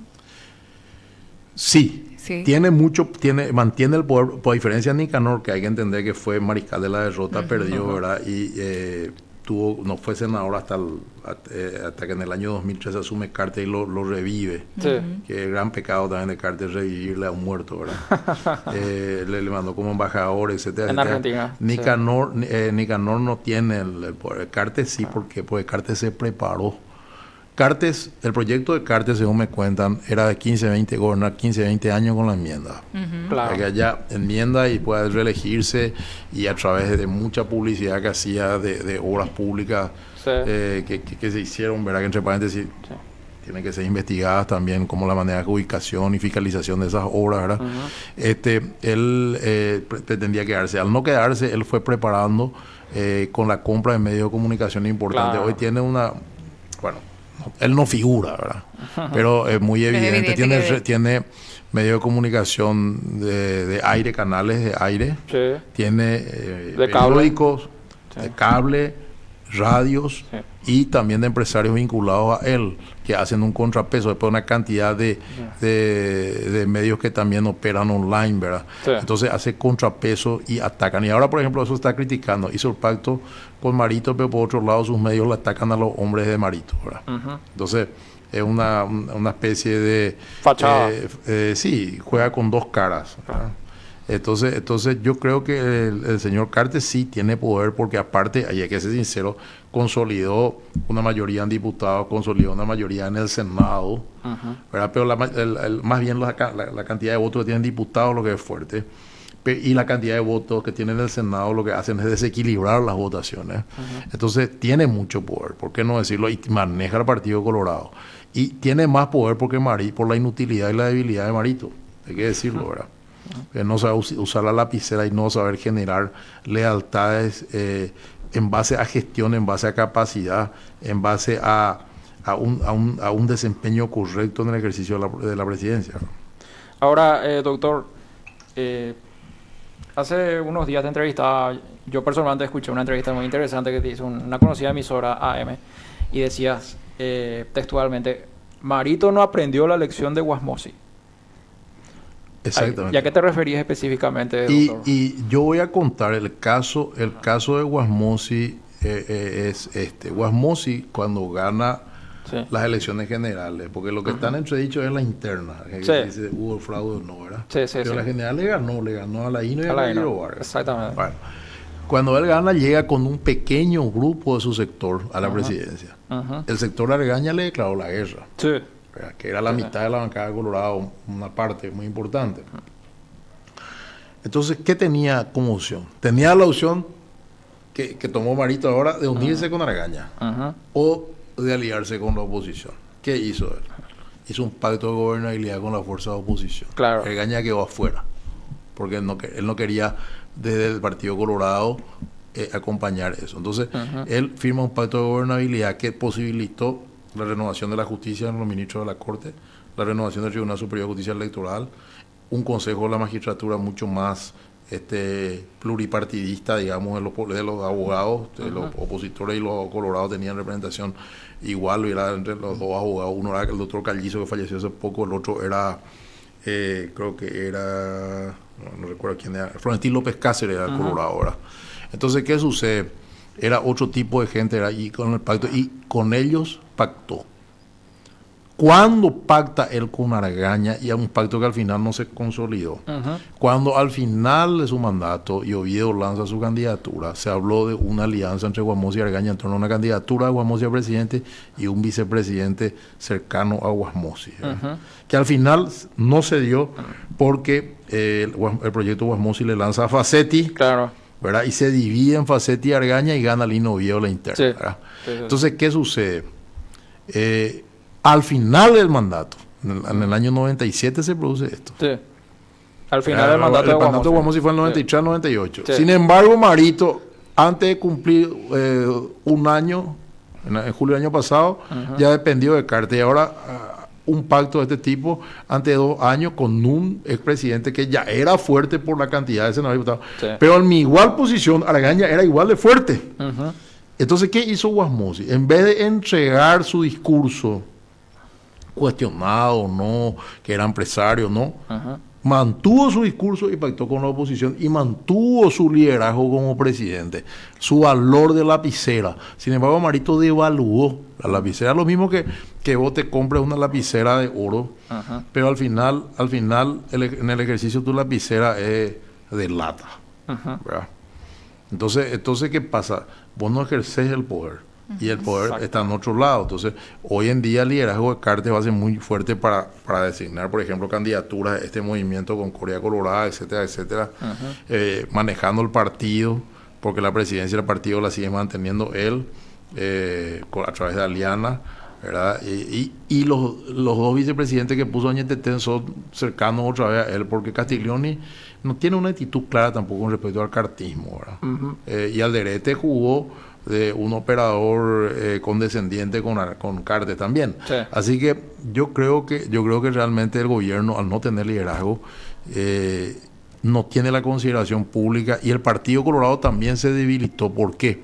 Porque el Partido Colorado siempre tuvo la estrategia de ser oposición y oficialismo a la vez. Sí. O sea, estaba en el campanario y en la procesión, como se dice, al mismo tiempo. Desde el inicio de la transición prácticamente. Claro, entonces vos tenías el sector opositor interno que le hacía frente al sector oficialista interno también. Ahora no. Ahora vamos a ver si los movimientos pequeños se pueden aglutinar en una fuerza política que va a tener graves problemas de las disputas de pequeños o medianos liderazgos por encabezar eso, y la falta de financiación y estructura para enfrentar a la estructura del gobierno a cargo de Mario y la estructura del dinero que tiene el señor Cartes. Entonces, es un partido que va a llegar muy debilitado al 2023, transmitiendo una supuesta unidad, pero en la realidad es un partido sumamente debilitado, porque no quedan todos enlodados en el modelo del gobierno de Marito, en el gobierno de Cartes, y no tiene capacidad de contrarrestar un discurso que pueda ser claro, correcto y unificado a la oposición. ¿Qué hay en contrapartida en la oposición? No, hay unidad, ¿verdad? También hay mucho cuestionamiento a hechos de corrupción. Hay que recordar que líderes de la oposición en el Senado, como el senador Amarilla y otros, fueron destituidos por tráfico de individuos de influencia. O sea, acá la corrupción ha sido daltónica, es cierto. El Partido Colorado ha estado mucho tiempo en el poder y tiene mayor peso la corrupción en la gestión colorada, pero nosotros, por ejemplo, hace unos días se publicaba la foto de la casa de Yerno de Lugo, ¿verdad? O sea, una especie de justamente estamos hablando de ese tema santo que hace milagros, María, sí. ¿verdad? Entonces, ¿qué pasa? Nos damos cuenta que los que estuvieron cerca del poder, o sea, o acomodaron al poder, o los parientes del poder, también se hacen millonarios sin importar el sector, ¿verdad? Claro. Entonces, por eso te digo que nosotros acá necesitamos que mucha gente nueva o gente mayor, pero prestigiosa, entre a la política, pero no solamente que entre, sino que ocupe los espacios. Totalmente. Y para eso necesitamos una ciudadanía mucho más decidida, empresarios mucho más patriotas, que estén dispuestos a apoyar ese tipo de proyectos, y que su mejor negocio sea que el país sea bien gobernado, y no los contratos bajo la mesa, las licitaciones amañadas, las licitaciones dirigidas, el darle participación a la sociedad, a los políticos a través de testaferros, etcétera, etcétera. Mariela. Hugo, cuando Marito empezó su campaña política, ¿verdad? Era prácticamente un anticartista. se posicionó luego así, ¿verdad? Dijo que iba a luchar contra el contrabando y demás. Hace un año atrás con el tema de Itaipú su credibilidad fue ya En picado. en picada. Claro. Ahora, cero credibilidad, Marito, para mí, para la gente, ¿verdad? ¿Cómo Marito va a recuperar esa credibilidad si en algún momento quiere volver a posicionar a un candidato, pienso, o y siquiera para seguir terminando su gobierno? Es muy difícil recuperar porque cuando vos perdés en política el discurso, la coherencia, perdés todo. Y otra cosa que no dije, este pacto es una traición al electorado que le votó el señor Mario Abdo Benítez. Sí. ¿Por qué? Eso dije en otros medios. ¿Por qué? Porque ese electorado que le votó en diciembre del 2017 en la interna es un electorado antimodelo Cartes, antimodelo empresarial, gerente, patrón, un hombre sin tradición colorada, sin apego a la historia republicana, un hombre que nunca le interesó la política, que votó por primera vez, creo, cuando votó por él, ¿verdad? O sea, entonces, contra ese modelo se votó. Claro. ¿Verdad? Y así Mario Abdo es candidato. Y no solamente que se votó, ganó por amplio margen. ¿Verdad? Después se argumenta que sí es cierto, el Partido Colorado llegó con el apoyo de los cartistas. Es que al sector cartista le convenía que llegue Mario Abdo. Era el mal menor. Era el mal menor. ¿Por qué era el mal menor? Y porque Mario Abdo era más débil.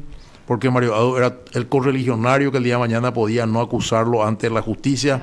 Que no podía, que podía no reprimir la salida de camiones, porque el mismo Marito decía que los camiones de cigarrillos de Cartes salían con custodia policial del Paraguay cuando Cartes era presidente. Eso denunció Marito, ¿verdad?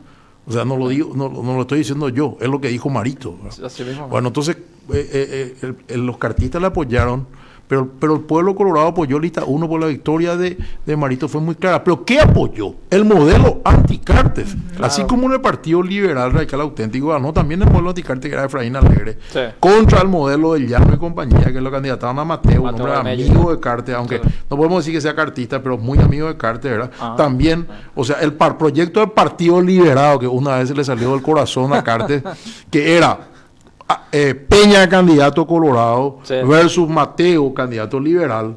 O sea, si no ganas con uno, ganas con otro. Fue frustrado.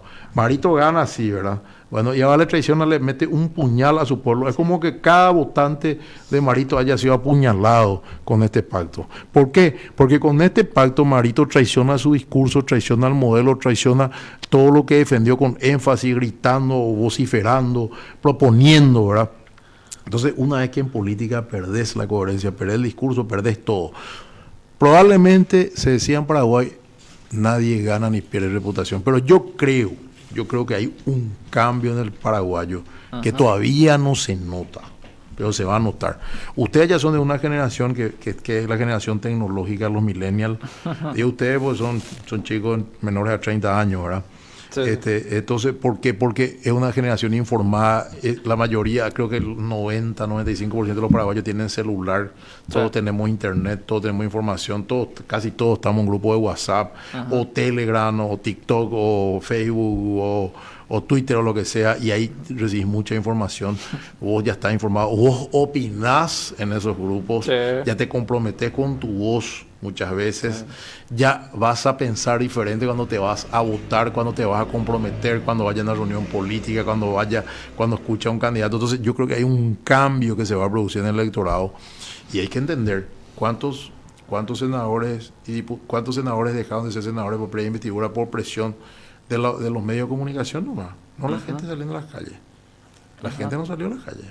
O sea, si esa gente va a votar coherentemente con lo que se compromete, con lo que escucha, con lo que dice en las redes, va a haber un cambio. Va a haber un cambio. Todavía no esperemos probablemente un cambio tan profundo, ¿verdad? Porque con el desbloqueo también se pueden cambiar el orden de los candidatos. En las internas y en las generales pueden entrar algunos nuevos actores. No digo que todos sí. van a ser cambiados, pero muchos nuevos actores y muchos actores indeseables van a salir. Sí. No todos, no vamos a pensar que es la panacea, la solución, la pomada mágica que cura el COVID-19, no. Pero va a mejorar. Pero va a mejorar. Entonces hay circunstancias de cambio, hay una ciudadanía más requiriente, por más que muchos medios de comunicación hayan sido cooptados, o periodistas que simulan ser independientes no lo sean. También hay un periodismo independiente, un periodismo consciente, y si no fuera por el periodismo consciente, también están en las redes muchos ciudadanos que se manifiestan. Yo siento, porque yo que me comunico bastante en Facebook sobre todo, siento el retorno después en las redes, en WhatsApp y en otros, de lo que digo ahí, ¿verdad? O sea que yo creo que hay va a haber un cambio de paradigma del paraguayo, que va a votar diferente, y estos que están haciendo estos pactos a espaldas del pueblo no están midiendo el impacto que tienen sus desaciertos. Vienen en un termo, vienen en una nube, vienen en una sociedad que ya no existe, pero que está callada, pero que yo espero que actúe diferente. Y yo noto eso porque tengo muchos llamados de dirigentes colorados, de dirigentes independientes, de dirigentes liberales incluso, que ven con otros ojos la manera en que uno se manifiesta, que uno habla, ¿verdad? Y una prueba de ello, y di el ejemplo, esta denuncia que se presentó contra diputados colorados que presentaron un escrito al Poder Judicial en la acción de inconstitucionalidad de las declaraciones juradas, violando la Constitución, ¿verdad? Violando el Código Penal. La denuncia al Ministerio Público firmaron es dirigente de base colorado, 5 o 6 dirigentes de base, o sea, colorados ya denunciando a colorados. El famoso Icueray, Malomira, tan cansada la gente. Vos sentís el cansancio, pues hay que entender también un gran pireo ahí de la gente, porque estamos encerrados, son 145 días, tengo entendido hoy, 4 meses. Que estamos casi encerrados, ¿verdad? 5 o parcialmente. Si no estamos encerrados en nuestra casa, estamos encerrados en nuestras caras, en nuestra manifestación. O sea, no podemos vivir, no podemos tener una vida normal. Nos hemos encerrado casi absolutamente durante 1 mes y medio, mientras llegaban los insumos. Se quiso corromper todo, no tenemos insumos. Ahora la gente empieza ya a sentir lo que pasa en Ciudad del Este, que es... ¿Qué es lo que pasa en Ciudad del Este? Lo que pasa en Ciudad del Este es la demostración de que el Estado ha ignorado al pueblo, porque no hay camas suficientes para terapia intensiva, ¿verdad? Entonces, ¿qué sucede? En el emporio del comercio paraguayo, la segunda ciudad más grande, probablemente la zona que más dinero reporta al país, vamos a incluir la soja, el área agrícola, pero también el área agrícola que está en Alta Paraná, tenía... A principios de año tenía 16 camas, ahora tiene 46. Y Itaipú no fue capaz de poner 50 camas más, 70 camas más, no. Entonces, se está demostrando que la carencia de los servicios de salud van a generar muchas muertes, ¿verdad? Bueno, entonces, ¿qué sucede? Hay un pirebaí natural de la gente. Otra cosa que ayuda al pirebaí es saber, por un lado, importante tener la información, pero por otro saber cuánto se han enriquecido estos políticos en estos años, mientras ese ciudadano paraguayo cada vez más pobre, en el colegio cada vez peor se le enseña a sus hijos en la escuela pública, el centro de salud cada vez atiende menos, en IPS tenés que irte no ya a las 5 de la mañana como antes, tenés que ir a las 3 de la mañana para que te atiendan a las 11 o a las 12. O sea, cada vez ese ciudadano tiene una calidad de vida peor, los servicios públicos peores, más caro ahí tenerlo de la ANDE que le facturaron a ojo, o sea, por un parámetro, ¿verdad? Ahora la ley se rechazó, el veto del Ejecutivo en el Senado, en diputado, más que pasa, ¿verdad? Entonces cada vez es peor la situación. Así mismo. Y mientras tanto los políticos millonarios, con muchos bienes, los hijos ostentando, en las redes, en vehículos, los parientes de los políticos nombraron las binacionales con los sueldos más altos, no basta que ese nomás sea senador como el caso de Velar, sino su señora también tiene que ganar una fortuna, su suegro en Yacyretá, su cuñada en Yacyretá, su otro cuñado juez, etcétera, etcétera. O sea, ¿qué te quiero decir? Cuando se le pierde el respeto a la autoridad, vienen las convulsiones sociales, los estallidos sociales. Así fue la toma de la Bastilla en 1789. O sea, la gente no se acuerda de la toma de la Bastilla cuando no solamente que se le destronó al rey, se le guillotinó al rey y a toda su familia, ¿verdad? Así mismo. O sea, ¿por qué? Y porque ellos querían apretarle con impuestos mientras se pasaban haciendo grandes fiestas versallescas, ¿verdad? El Palacio de Versalles. Bueno, el pueblo se levantó, toma la Bastilla, hasta el más manso se indigna, ¿verdad? Entonces yo creo que se están dando elementos preocupantes no para un cambio político vía democrática, para una convulsión social de insospechadas consecuencias. Y eso es bastante grave. Lo de Ciudad del Este te demuestra. Claro. Es cierto, siempre están los pillos, los delincuentes que están para asaltar joyería, O sea, hay en todos para lados. robar plata, que Sí. tienen que ser procesados Sí. y eventualmente condenados, porque esos no son manifestantes nomás, esos son delincuentes. Exacto. Pero los manifestantes, los que están en la calle, etcétera, etcétera, van a ser cada vez más. Por eso digo yo que realmente es una situación bastante preocupante la del Paraguay, porque la conducción política ha perdido el rumbo. Y la oposición no, es un contrapeso. Eso también, porque un gobierno que pierde el rumbo, si tiene una buena oposición, tiene un contrapeso. Lo veo Alegre muy solo, ¿verdad? Haciendo oposición, y Payo Cubas, así también ya fuera del Senado, y otros, ¿verdad? Sí. Oposición aislada. Entonces no hay una Sí. oposición unificada en torno a un liderazgo que proponga y que muestre un camino de solución, ¿verdad? Ok, estamos con Hugo Estigarribia, nuestro invitado del día, haciéndonos un análisis y prácticamente pintándonos todo el panorama político, social y económico, y también lo que tiene que ver con la coyuntura del COVID-19. Así mismo, Vale. Gerald. Nosotros tenemos que ir a una pausita. Nos vamos a una breve pausa. Pero volvemos con él. Y luego volvemos Queremos hablar con él de Itaipú, para de tocar otras temas. cuestiones más. Así mismo es. Así que nos vemos en un ratito más. Nos vamos a una pausa y volvemos con más La Tarde al Filo. ¿Se cortó? Matiuco está ahí. Matiuco no está ahí. ¿No está? Fuiste miembro de la Comisión Asesora de Itaipú, Hugo. Fugazmente. Y Renuncié, saliste, te enojaste. Sí. No, es que me enojé. Me di cuenta que iba a ser un idiota útil.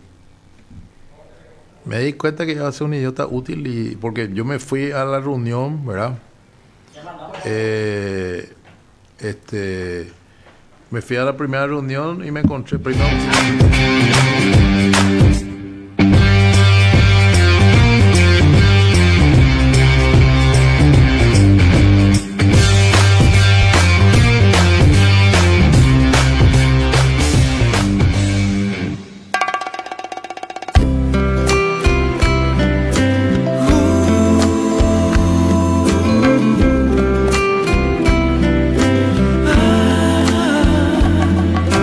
¿Quién como tú sabe vibrar cuando se enfrenta a la piel? Muere de amor para volver a nacer. Llena de magia el corazón y deja fuera ese rumor de soledad. ¿Quién como tú enciende el fuego solo con su mirar? Llega a mis labios y se quiere quedar, y vuelve intensa la pasión y le da vida a los sueños que no están. ¿Quién como tú llena mi alma de un eterno caudal? Es brisa suave y también es el mar. Es un abrazo sin final,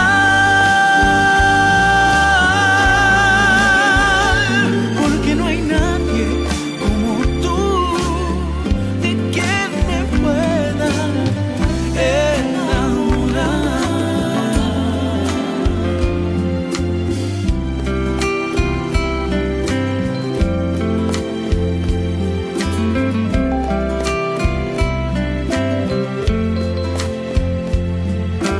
¿Quién como tú brilla en el cielo cuando va a anochecer, y su perfume va embriagando mi ser? Y cuando creo enloquecer, ese tormento se transforma en placer. ¿Quién como tú llena mi alma de un eterno caudal? Es brisa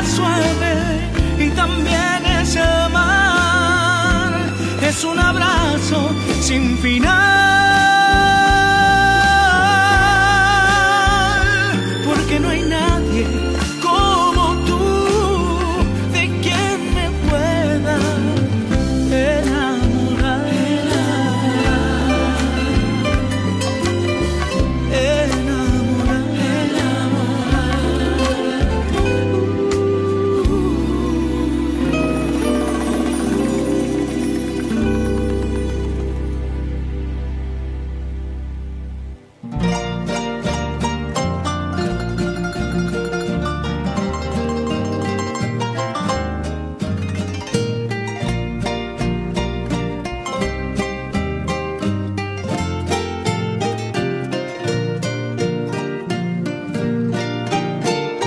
Sufro al pensar que el destino logró separarnos.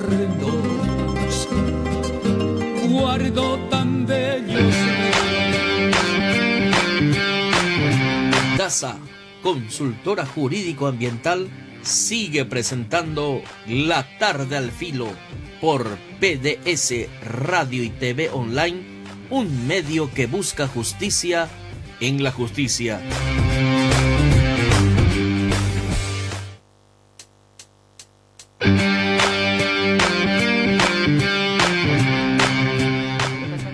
Son las 14:29 minutos, 14:30 exactamente en todo el territorio nacional. Continuamos con La Tarde al Filo y con nuestro invitado Hugo Estigarribia para seguir debatiendo en el acontecer político, social y económico. Mariela. Hugo, con 25 años fuiste uno de los constitucionalistas más jóvenes de la Convención Nacional Constituyente y luego senador. ¿Por qué no volviste a ser senador? Bueno, te voy a contar. Yo tengo una larga carrera política que se inicia casualmente. Uh-huh. Yo ingresé a la Facultad de Derecho a los 18 años para ser abogado. Sí. No tenía una inclinación política y me di cuenta que tenía vocación de servicio, atendía los problemas de la gente. Al final fui electo vicedelegado ese primer año. El año siguiente fui delegado. Después fui miembro del Centro Estudiantes con Paraguayo Cuba, donde tenía 20 años. El primer miembro del Centro Estudiantes. Fui segundo miembro, Marcelo Duarte, que fue senador, y yo, hice una coalición. Después fui candidato a presidente, a vicepresidente, perdimos una elección. Después fui presidente del Centro Estudiante. Yo fui presidente del Centro Estudiante y así fui constituyente. ¿Verdad? Porque en aquella época perdió el Partido Colorado contra Filisola la intendencia de Asunción, necesitaban gente nueva. Entonces yo fui uno de los candidatos jóvenes. Tenía 24 años cuando fui candidato, cumplí 25 ese año, ¿verdad? Y bueno, y sí, y bueno, hay que aclarar que no es de ahí que sea constitucionalista. Ajá. Yo fui constituyente ahí, ¿verdad? Bueno, después fui viceministro de Juventud. Después me fui a estudiar 3 años y medio a Estados Unidos becado, totalmente becado. Estudié Administración Pública, hice 2 maestrías, una en Derecho Internacional, la otra en Derecho y Gobierno, donde estudié Derecho Constitucional, me especialicé, y ahí sí fui un abogado constitucionalista, ¿verdad? Porque el constitucionalista es un especialista en Derecho Constitucional, que es lo que yo estudié, ¿verdad?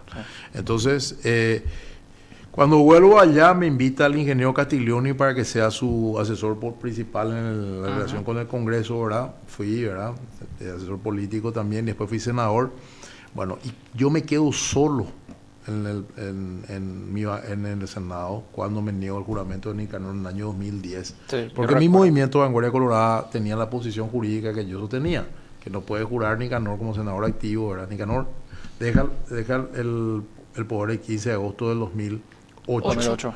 E intenta asumir como senador porque él había encabezado la lista del Partido Colorado de senadores, pero porque la justicia electoral no actuó correctamente, no inhabilitó su candidatura.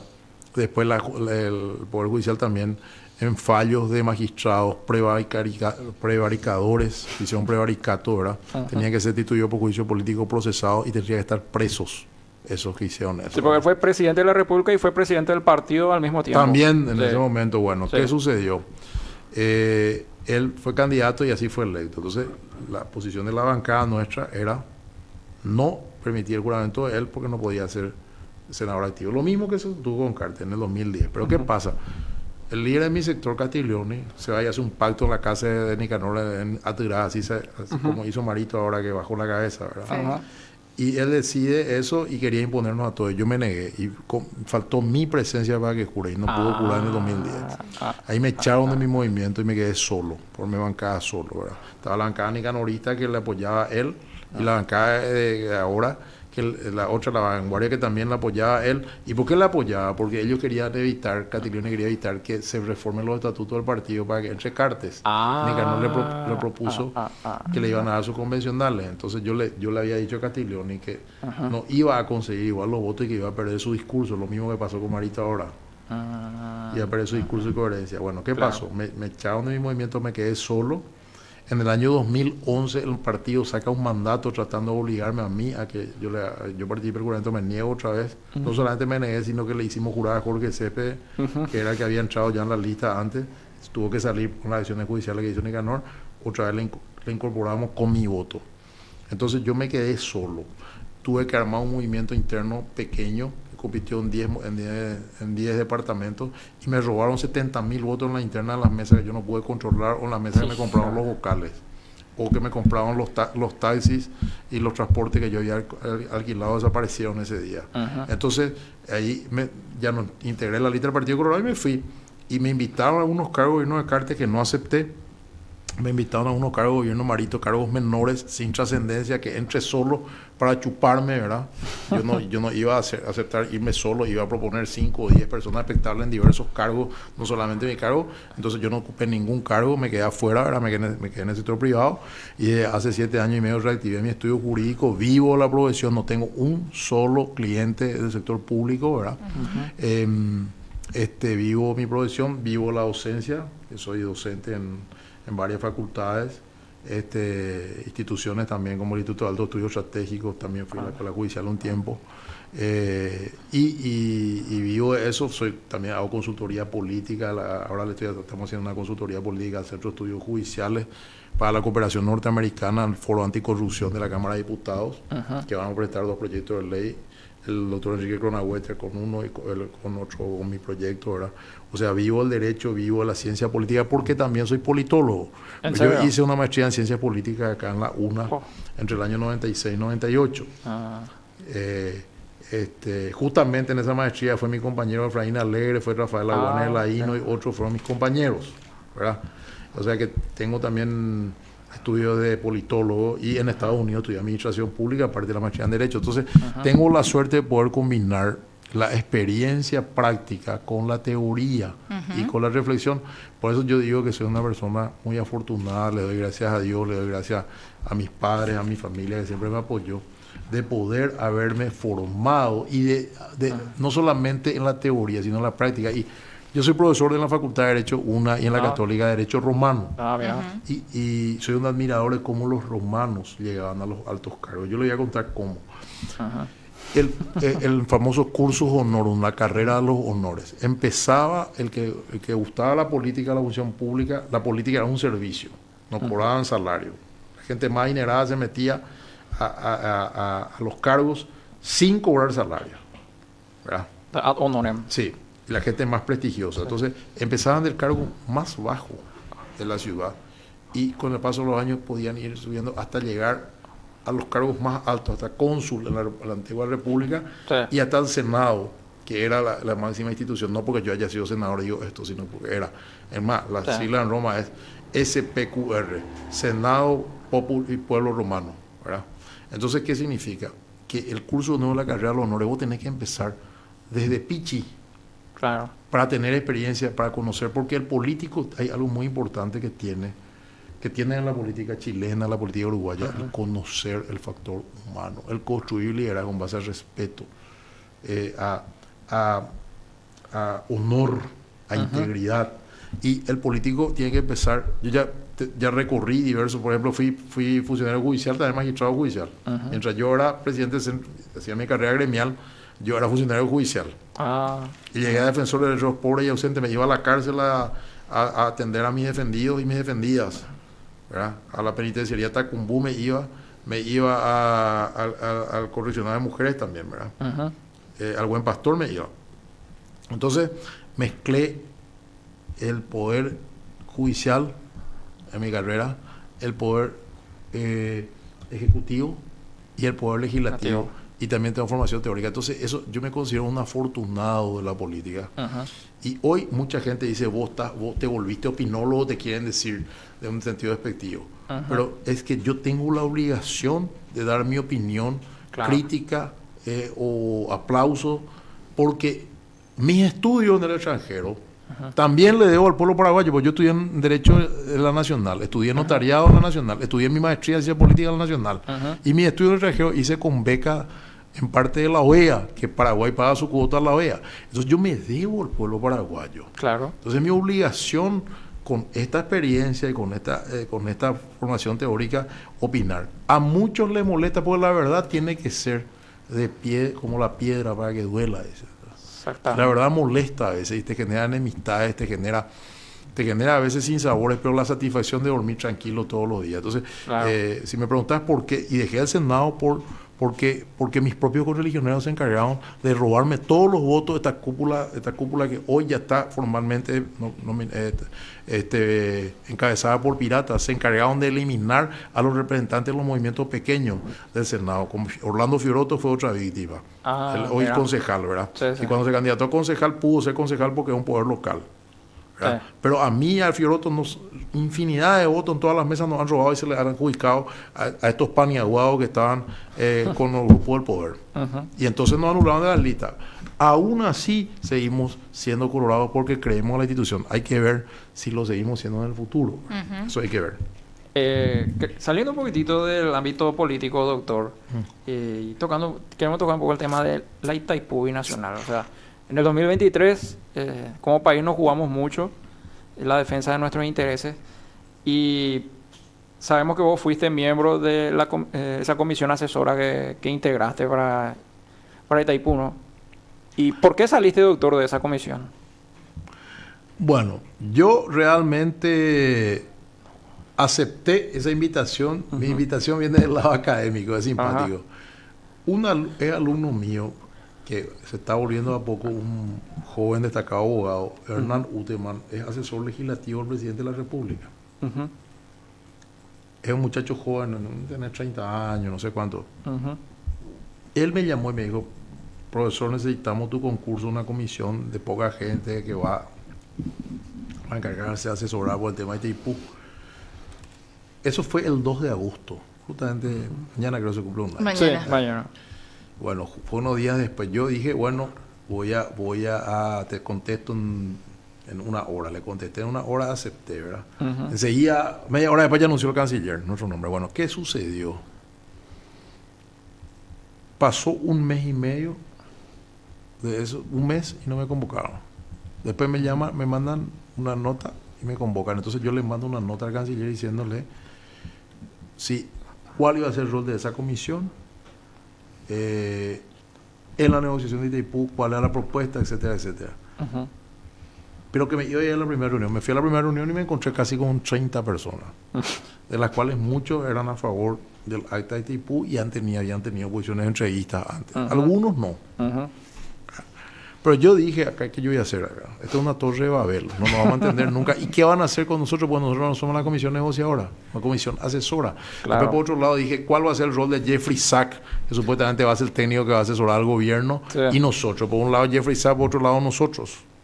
Ujú. Entonces, no me era claro. Fui a la primera reunión, no dije nada. Entonces, no me convocaba más a una segunda reunión, entonces yo mandé mi renuncia. Renuncié ¿por qué? Para no ser florero, un idiota útil, que se use mi nombre, que me someta a una comisión donde mi voto íbamos a perder 5 contra 27, porque 32 eran. O sea, no tenía sentido.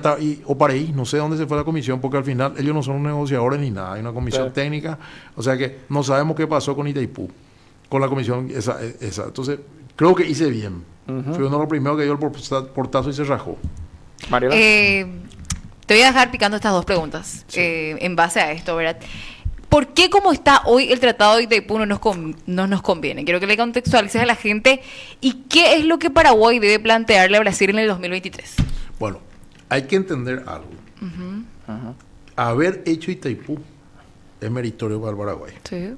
Porque muchos dicen, regalamos a Brasil la dictadura. Bueno, vamos a hablar en términos prácticos. ¿Qué hubiera sido Paraguay sin Itaipú? Y ya se le está.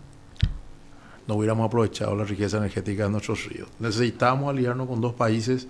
Ellos necesitaban que nosotros le demos el ok, porque son ríos internacionales, y nosotros necesitábamos darle el ok. Bueno, sacrificamos nuestro territorio, ¿verdad? Sacrificamos nuestra soberanía, porque ¿qué es lo que se negoció mal? Pero si no se negociaba eso, no había Itaipú. ¿Qué se negoció? Se negoció que solamente el excedente de energía puedes venderle a Brasil. No podemos venderle a terceros países. ¿Ya? Y ese excedente de energía se vende a un precio inferior al precio comercial que a su vez se vende en Brasil. ¿Ya? Entonces eso es desventajoso para el Paraguay. Paraguay tiene que conseguir poder vender su excedente a terceros países en la renegociación. Por ejemplo, nosotros podríamos venderle a Bolivia, Argentina, Uruguay. También Argentina. De hecho, Argentina parece que le vende energía de ella se le está a Brasil. Sí, así y viceversa entre ellos, ¿verdad? Sí. Entonces nosotros tenemos que poder venderle esa energía a terceros países. Y porque nosotros recibimos una compensación por no usar nuestra energía y por venderle. Es mucho dinero para nuestra arca, sí es. Esos son los famosos royalties, ¿verdad? Entonces, los famosos royalties, que nosotros lo que tenemos que renegociar es poder vender a terceros países y poder vender, si queremos, nuestro excedente a Brasil a tarifas comerciales y no a tarifas vil como la de hoy. Eso es fundamental. En la precio de mercado. Sí, eso es fundamental y no sé si lo vamos a lograr. Porque si nosotros tenemos...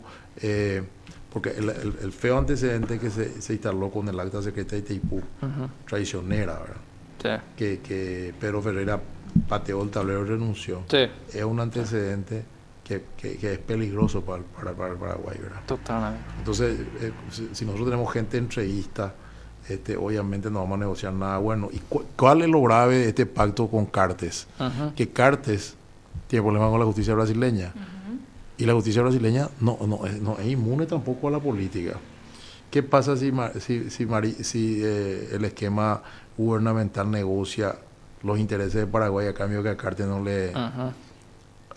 puede ser muy grave, ¿verdad? Por eso este pacto afecta también eventualmente a la negociación de Itaipú. Entonces, por eso eso es lo que tenemos nosotros que negociar. Dos cosas. Precio de tarifa comercial de nuestro excedente, ¿verdad? Y tenemos que negociar que se pueda vender a terceros países. Hoy solamente nosotros podemos vender la energía de la represa de Caraí a terceros países con Bolivia, pero no hemos hecho tampoco los deberes.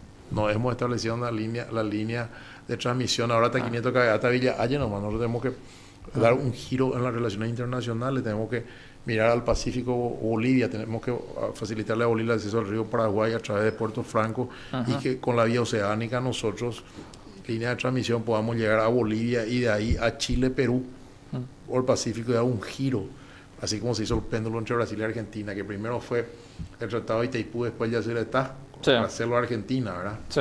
Un péndulo, porque se dice de Estados Unidos, de México, tan cerca, tan lejos de Dios y tan cerca de Estados Unidos. Imagínense de Paraguay en el medio de dos grandes países. Nosotros tenemos que mirar, tenemos que hacer un giro en nuestras relaciones internacionales. Ese es otro tema que me apasiona, que mucha gente no conoce en mi perfil. Las relaciones internacionales, el derecho internacional. Yo hice una maestría en Derecho Internacional en Estados Unidos. ¿Pero vos tenés mucha maestría o...? Sí, pero yo estudié lo que me gusta. Claro. ¿Qué me gusta? Me gusta el derecho internacional, me gusta el derecho constitucional, me gusta la ciencia política y la administración pública, todo vinculado también al ejercicio del poder público, ¿verdad? Entonces, ¿qué sucede? Yo lo que te quiero decir es, nosotros tenemos un giro en las relaciones internacionales y parte de ese giro estratégico es Itaipú. Totalmente. Y después tenemos que ver la posibilidad de tener en ríos navegables internos paraguayos más presas. Entonces nosotros tenemos la energía solar que desarrollar, que yo he visto en otros países la energía eólica, los vientos, la energía solar, una potencia acá. O sea, necesitamos gobernantes con visión estratégica, política y técnica adecuada. ¿Y eso de quién depende? De la ciudadanía, de lo que ustedes que nos están escuchando, que nos están viendo. De ustedes depende. Totalmente. Que en los próximos años otro tipo de gente encabece la política paraguaya. Y que esta pandemia borre de nosotros ese fanatismo ciego, ridículo, que nos hace ir a votar como si fuéramos tontos. Ajá. Esa es la verdad. Entonces necesitamos cambiar eso. Y los medios de comunicación, como los de ustedes, son vitales para eso. Son las 14:48 minutos, ya arribamos ya a la parte final pero del programa. yo no me quiero ir sin antes hacerle una última pregunta, Hugo. Yo recuerdo que en una ocasión dijiste en un medio escrito que no creo que Brasil se enoje con nosotros por defender nuestra soberanía o nuestros intereses, y nosotros tampoco tenemos que enojarnos con Brasil porque ellos defiendan los suyos. Pero que sí tenemos que mandar gente preparada para esa negociación. ¿Quién? Nombres podrían ser unos representantes dignos para tratar ese anexo de vuelta. Claro, porque las relaciones internacionales se llevan por intereses, no por afectos. Claro. Entonces, Brasil busca sus intereses, nosotros buscamos los nuestros. Bueno, en primer lugar, uno de los principales negociadores tendría que ser Pedro Ferreira. Por ejemplo, no importa que los brasileños les guste o no les guste Pedro Ferreira. Pedro Ferreira defiende los intereses nacionales. Sí. Totalmente. Tiene que estar él. Otro podría ser Benjamín Fernández Bogado, un hombre que tiene maestría, estudios en el extranjero. Otro podría ser de la oposición, por ejemplo, Martín Sannemann, liberal, que fue embajador en OEA. El propio Carlos Mateo Valmelli, por qué no decirlo, que también es una persona formada, estudió en Alemania. El doctor Miguel Abdón Sayer. Te estoy dando nombres, ¿verdad? Sí, me encanta. El propio señor Ramón Ayala, que fue liberal, ¿verdad? Después Colorados, Efraín Enríquez Gamón, que fue director de Itaipú, un hombre honesto. Sí. O sea, hay mucha gente capaz acá, gente joven también que se ha preparado. Nosotros tenemos brillantes ingenieros en el sector eléctrico, pero que hayan tenido posiciones patrióticas firmes. No basta capacidad técnica. Claro. De técnicos que endulzan los oídos, entregando nuestros intereses a Brasil y Argentina, estamos llenos. Pero nosotros necesitamos técnicos patriotas, firmes y coherentes. O sea, yo reclamo eso, ¿verdad? Y el gobierno, al hacer este pacto, prácticamente entierra esa posibilidad, porque tiene que ser una comisión pro Paraguay, una comisión nacional, para Paraguay, causa nacional, ¿verdad? Eso tiene que ser, y no lo que están haciendo. Yo integro una comisión de tema de Itaipú ahí con Burián, en el grupo de lector, con Miguel Alonso Ayer, está Aníbal Pozo también, el general Pozo, que tiene mucho Pozo tema Moreno. energético. La otra vez le conocí a un ingeniero muy interesante, Alexis Benítez, Axel Benítez, creo. Después está Germán Escauriza, que es afiliado al Partido Colorado, ¿verdad? O sea, gente interesante, gente de vanguardia, gente que siempre tuvo una posición firme de defensa de los intereses del Paraguay. Muchos dicen, pero ese es demasiado radical, reaccionario, los brasileños no le van a querer. ¿Qué te importa a vos? El brasileño tiene que aceptar que vos te designes como negociador. Claro. Nosotros tenemos que aceptar el que Brasil le designe como negociador. Si Brasil designa una persona de ideas radicales como el conde de Eu, o como Bartolomé Mitre en Argentina, paciencia para nosotros, es su negociador. Claro. Tenemos que aceptar. Y si a ellos no les gusta el nombre de Pedro Ferreira u otros, bueno, tienen que aceptar, señores. Así Hay que ir a la mesa y hay que negociar y hay que pelearse y hay que dialogar y hay que amigarse y finalmente pactar. Claro. Así tiene que ser. Yo veo como positivo, algo positivo que veo este gobierno, los dos puentes que estamos haciendo con Brasil.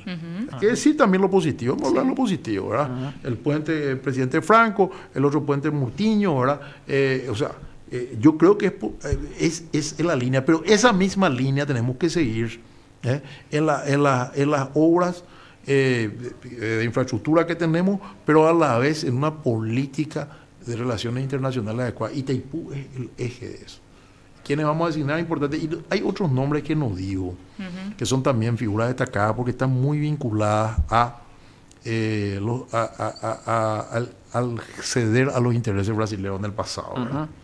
Pero acá hay gente muy interesante, favorable a los intereses de Brasil y también favorable a los intereses de Paraguay.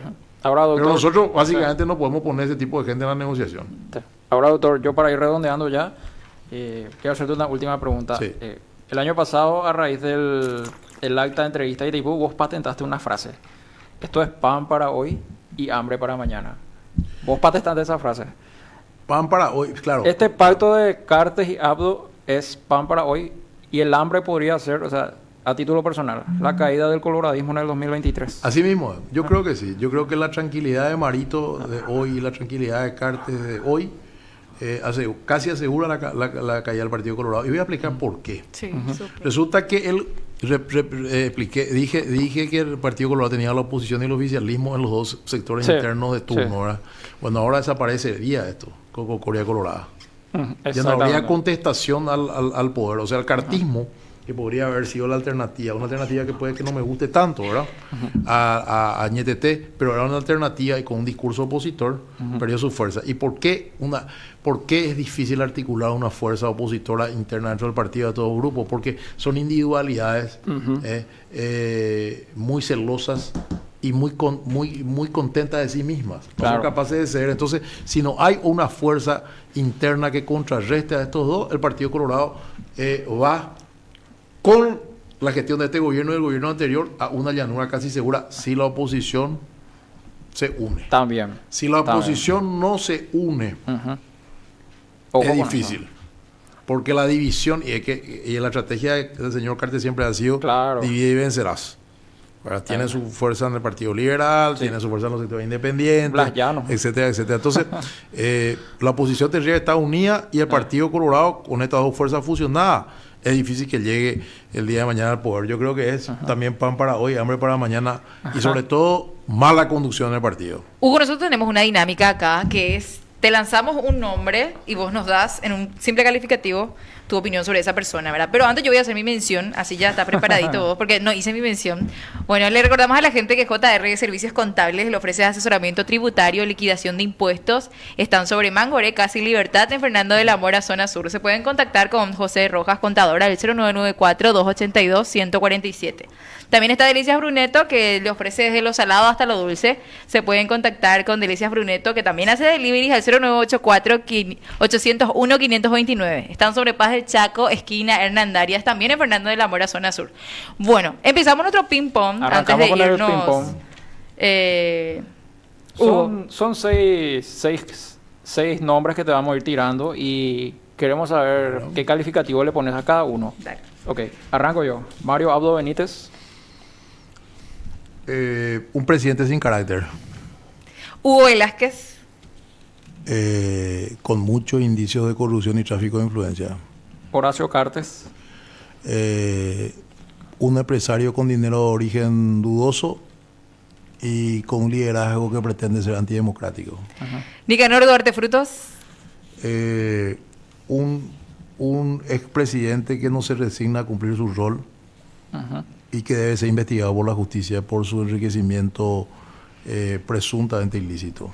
Fernando Lugo. Un hombre que traicionó a la feligresía y que no ha sido coherente con su vida religiosa en el ejercicio de la política. Ok, y así llegamos al final ya del programa y te queremos agradecer, doctor, tu presencia, tu tiempo. Sabemos que tenés mucho compromiso y la verdad que nos ilustraste bastante con tus reflexiones políticas, tu profundidad, y queremos agradecerte, doctor, por la presencia. Yo le agradezco la oportunidad porque los espacios públicos son muy importantes, sobre todo para los que no ocupamos ningún cargo y no tenemos manera de hacer llegar nuestra voz, y también porque los espacios como este generan conciencia, opinión y acción en la gente. Así que yo les insto a seguir en esta línea y celebro que hayan jóvenes periodistas como ustedes, estudiantes, pero para el periodismo siempre se aplica esa frase, estudiar periodismo ¿para qué? Dice Alcides González. Yo creo que es importante estudiar para tener formación teórica, el conocimiento, pero periodista puede ser cualquier ciudadano, así como político. Totalmente. Porque justamente en la Constitución nos aseguramos de que la prensa sea libre. Entonces yo les felicito porque ustedes mezclan teoría y práctica. Sigan adelante, sean independientes. Siempre, chicos, no es fácil, ni en la política, ni en la vida profesional, ni en el periodismo, pero sean independientes porque el capital de ustedes es su independencia. Gracias. Mucha fuerza. Muchísimas gracias. Que tengan suerte y éxitos y les deseo un feliz fin de semana y que Dios bendiga al Paraguay pese a todo. ¿Sí? Okay. Nos vamos despidiendo. Que tengan un buen resto fin de semana. Chao, chao. Gracias.